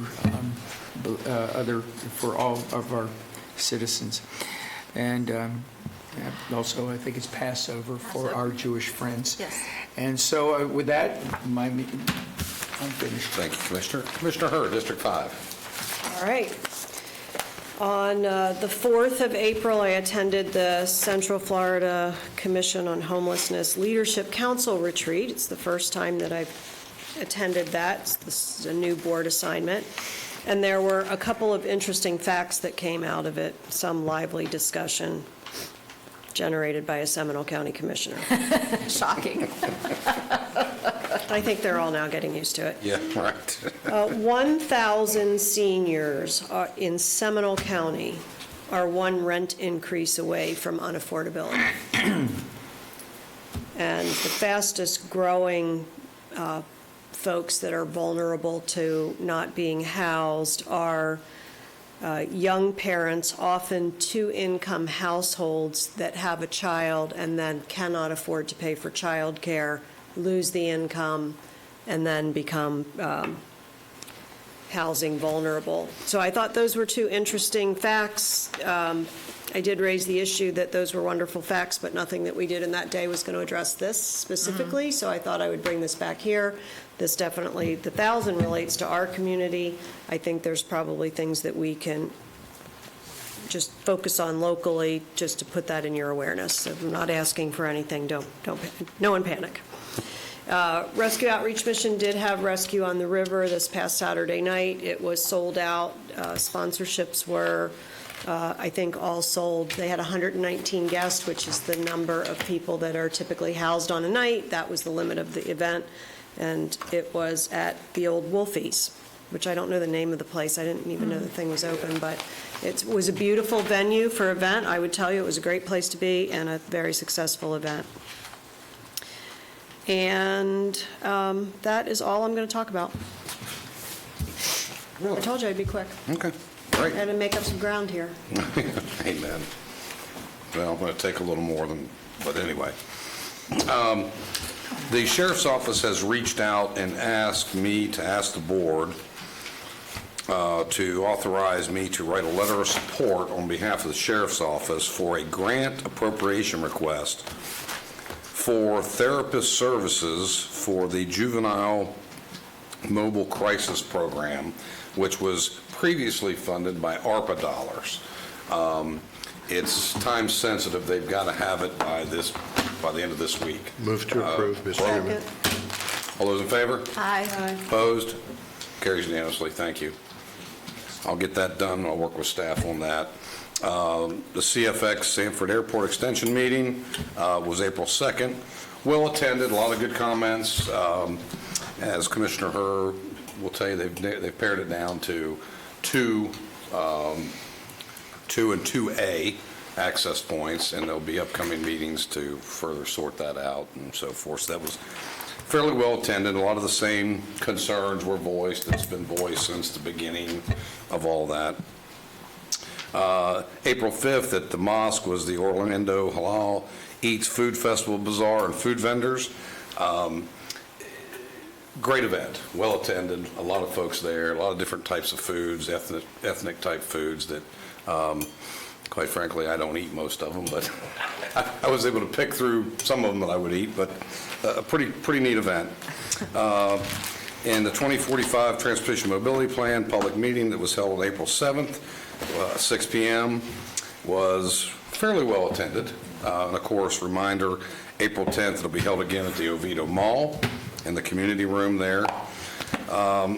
Also, it was already brought up, the Seminole County Citizens Academy Fire Department is being held on April 12th at 10 a.m. at Station 11 in Altamont Springs. April 24th is my sponsored fundraiser for the Boy Scout Golden Eagle Dinner at the Weston Lake Mary at 5:30 p.m. What date's that again? I would encourage you to attend if you're able to. When is it? What date? April 24th, 5:30 p.m. at the Weston Lake Mary. City of Oviedo, 100-year celebration is going to be celebrated on April 26th at 299 Center Lake Lane, Oviedo, from 3 p.m. to 9:30 p.m. And there's going to be a lot of activities, including fireworks, laser show, and all kinds of things that they're going to be doing to celebrate their 100th anniversary. Most of you, or all of you, should have gotten an invitation to your office. It looks like that. If you haven't seen it, ask your aides. It came through. And then very, very neat program happened in my district at the Watermark Vista Willow Winter Springs, which was called a Dreams Come True for seniors that are in assisted living. And a elderly woman, one of her dreams was she had a dream to ride in an antique Volkswagen Beetle. And so one of the car clubs made arrangements to go over, pick her up, and take her for a ride. She was thrilled to death. So we've communicated to them if they have seniors that just have something that's on their bucket list they want to do, then we can help them to let my office know, and then I'll populate it and see if anybody in the community can help them as well. Outside of that, the only thing I want to rehash was on the board appointments, district appointments. I think that's going to be an ongoing conversation that we need to have. And I think we need to determine, are we going to, what is the vetting process and how deep is that vetting process going to go? Are we doing background searches? Are we doing business recommendations? Are we doing background searches on their employment?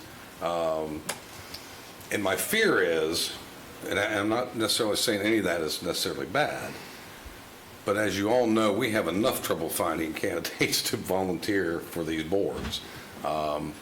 And discussion that Commissioner Lockhart and I was having, I'm not a fan of automatically disqualifying somebody because they have worked or are working in a particular industry. Albeit, some people are unable to separate their personal from their business, et cetera, et cetera. So I think we need to really dig down into that, and I want to know more about that, because if I'm going to appoint somebody, by example, as citizens, to a contractors board, I would want somebody that would have some kind of contractor's information or background, who arguably is somebody that's a consumer as well. So if we're going to go down that path, I think we're going to have to develop some consistency of what is the vetting process and what's going to happen from that aspect. So as you dig into that, that'd be nice. The final thing is, I would like, as I look around at the business community and see the things that are going on, I would like to understand the business tax receipt situation. It has now been done away with in several of our sister counties. I would like to see consideration of us looking at what it's really costing this county to collect that and consider doing away with it as well. If I can ask staff to get that information available for me and share it with the fellow commissioners. Has the statute changed on that? Because the No. last time we asked for that, the former county attorney opined that that was not something legislatively possible. Yeah, it's been done. Volusia's done away with it, Lake's done away with it, but the state still holds, but gives us the discretion is Sure. what I read it to say. Yeah, I can check into all that and the legal aspects of it. Good. Outside of that, that's all I have. Thank you all very much. Commissioner Lockhart? I do think we need to revisit the situation with the appointments, and just so that, I want to make sure that I communicated clearly, not trying to dictate a commissioner's choice of an individual's profession on a particular board. The board I was referencing specifies a contractor, a pool contractor, a plumber, an electrician. So all of those professions are accounted for on that board. Sure. This was supposed to be a specific consumer seat. So I just Sure. don't want anyone, members of the public who Right. are watching, to think that, I don't want professionals on the board. The board has those seats accounted Sure. for. I'm sure you were being hyperbolic in talking about background checks and what have you, but I do think that there's some merit to having an opportunity for each of us to see who is going to be coming before us and not be surprised, because as we have learned recently, there are things that we may be aware of about a particular candidate that may not be the best time for them to be in a particular position. And I think it is more courteous and professional for us to share those messages through our staff and give time to get back to a commissioner, rather than airing those things publicly and not necessarily shedding the best light on those involved. So my concern is not to thwart what someone wants to do just for kicks and giggles, but to preserve the integrity of the boards and preserve the integrity of this board, because they are representatives of us. And so that's whatever we can do to help in that scenario. That's my desire, not because I have a particular beef with anyone, but I just... And that's why I want to understand what the vetting process is going to be. If we're going to develop one, what is it going to be? So we all understand that. But I'm also not in the same school and train of thought, if we want to use the contractors board by example, just because all the quote professions on the board have already been filled, in my mind, does not exclude a pool contractor who also would hire an electrician or somebody else as a citizen, not being able to sit as a citizen. That can be viewed in several lenses, but I have a firm belief that the right people are capable of discerning their personal versus their business expertise, and some can't. Guys, that committee hasn't met in 12 years. So let's not use Yeah, that but we're going to get the band back together. That's a whole Let's not nother. use that We're going to get the band back together. There was I'm too reasons old for to waste that. my time on this. Let's just get something done. All right. So let's try to move to our non-agenda portion of the agenda. We are going to open up for public comment on items not on the agenda today. Do we They've all have gone. anybody here to speak on non-agenda items? No, sir, we do not. They're all long gone. Wow. The bus left? Yes. Amazing. Fantastic. Okay. Anything else for the good of the order? Seeing none, we You got your will last popcorn? dismiss this meeting. Thank you all very much. We got one more popcorn, folks.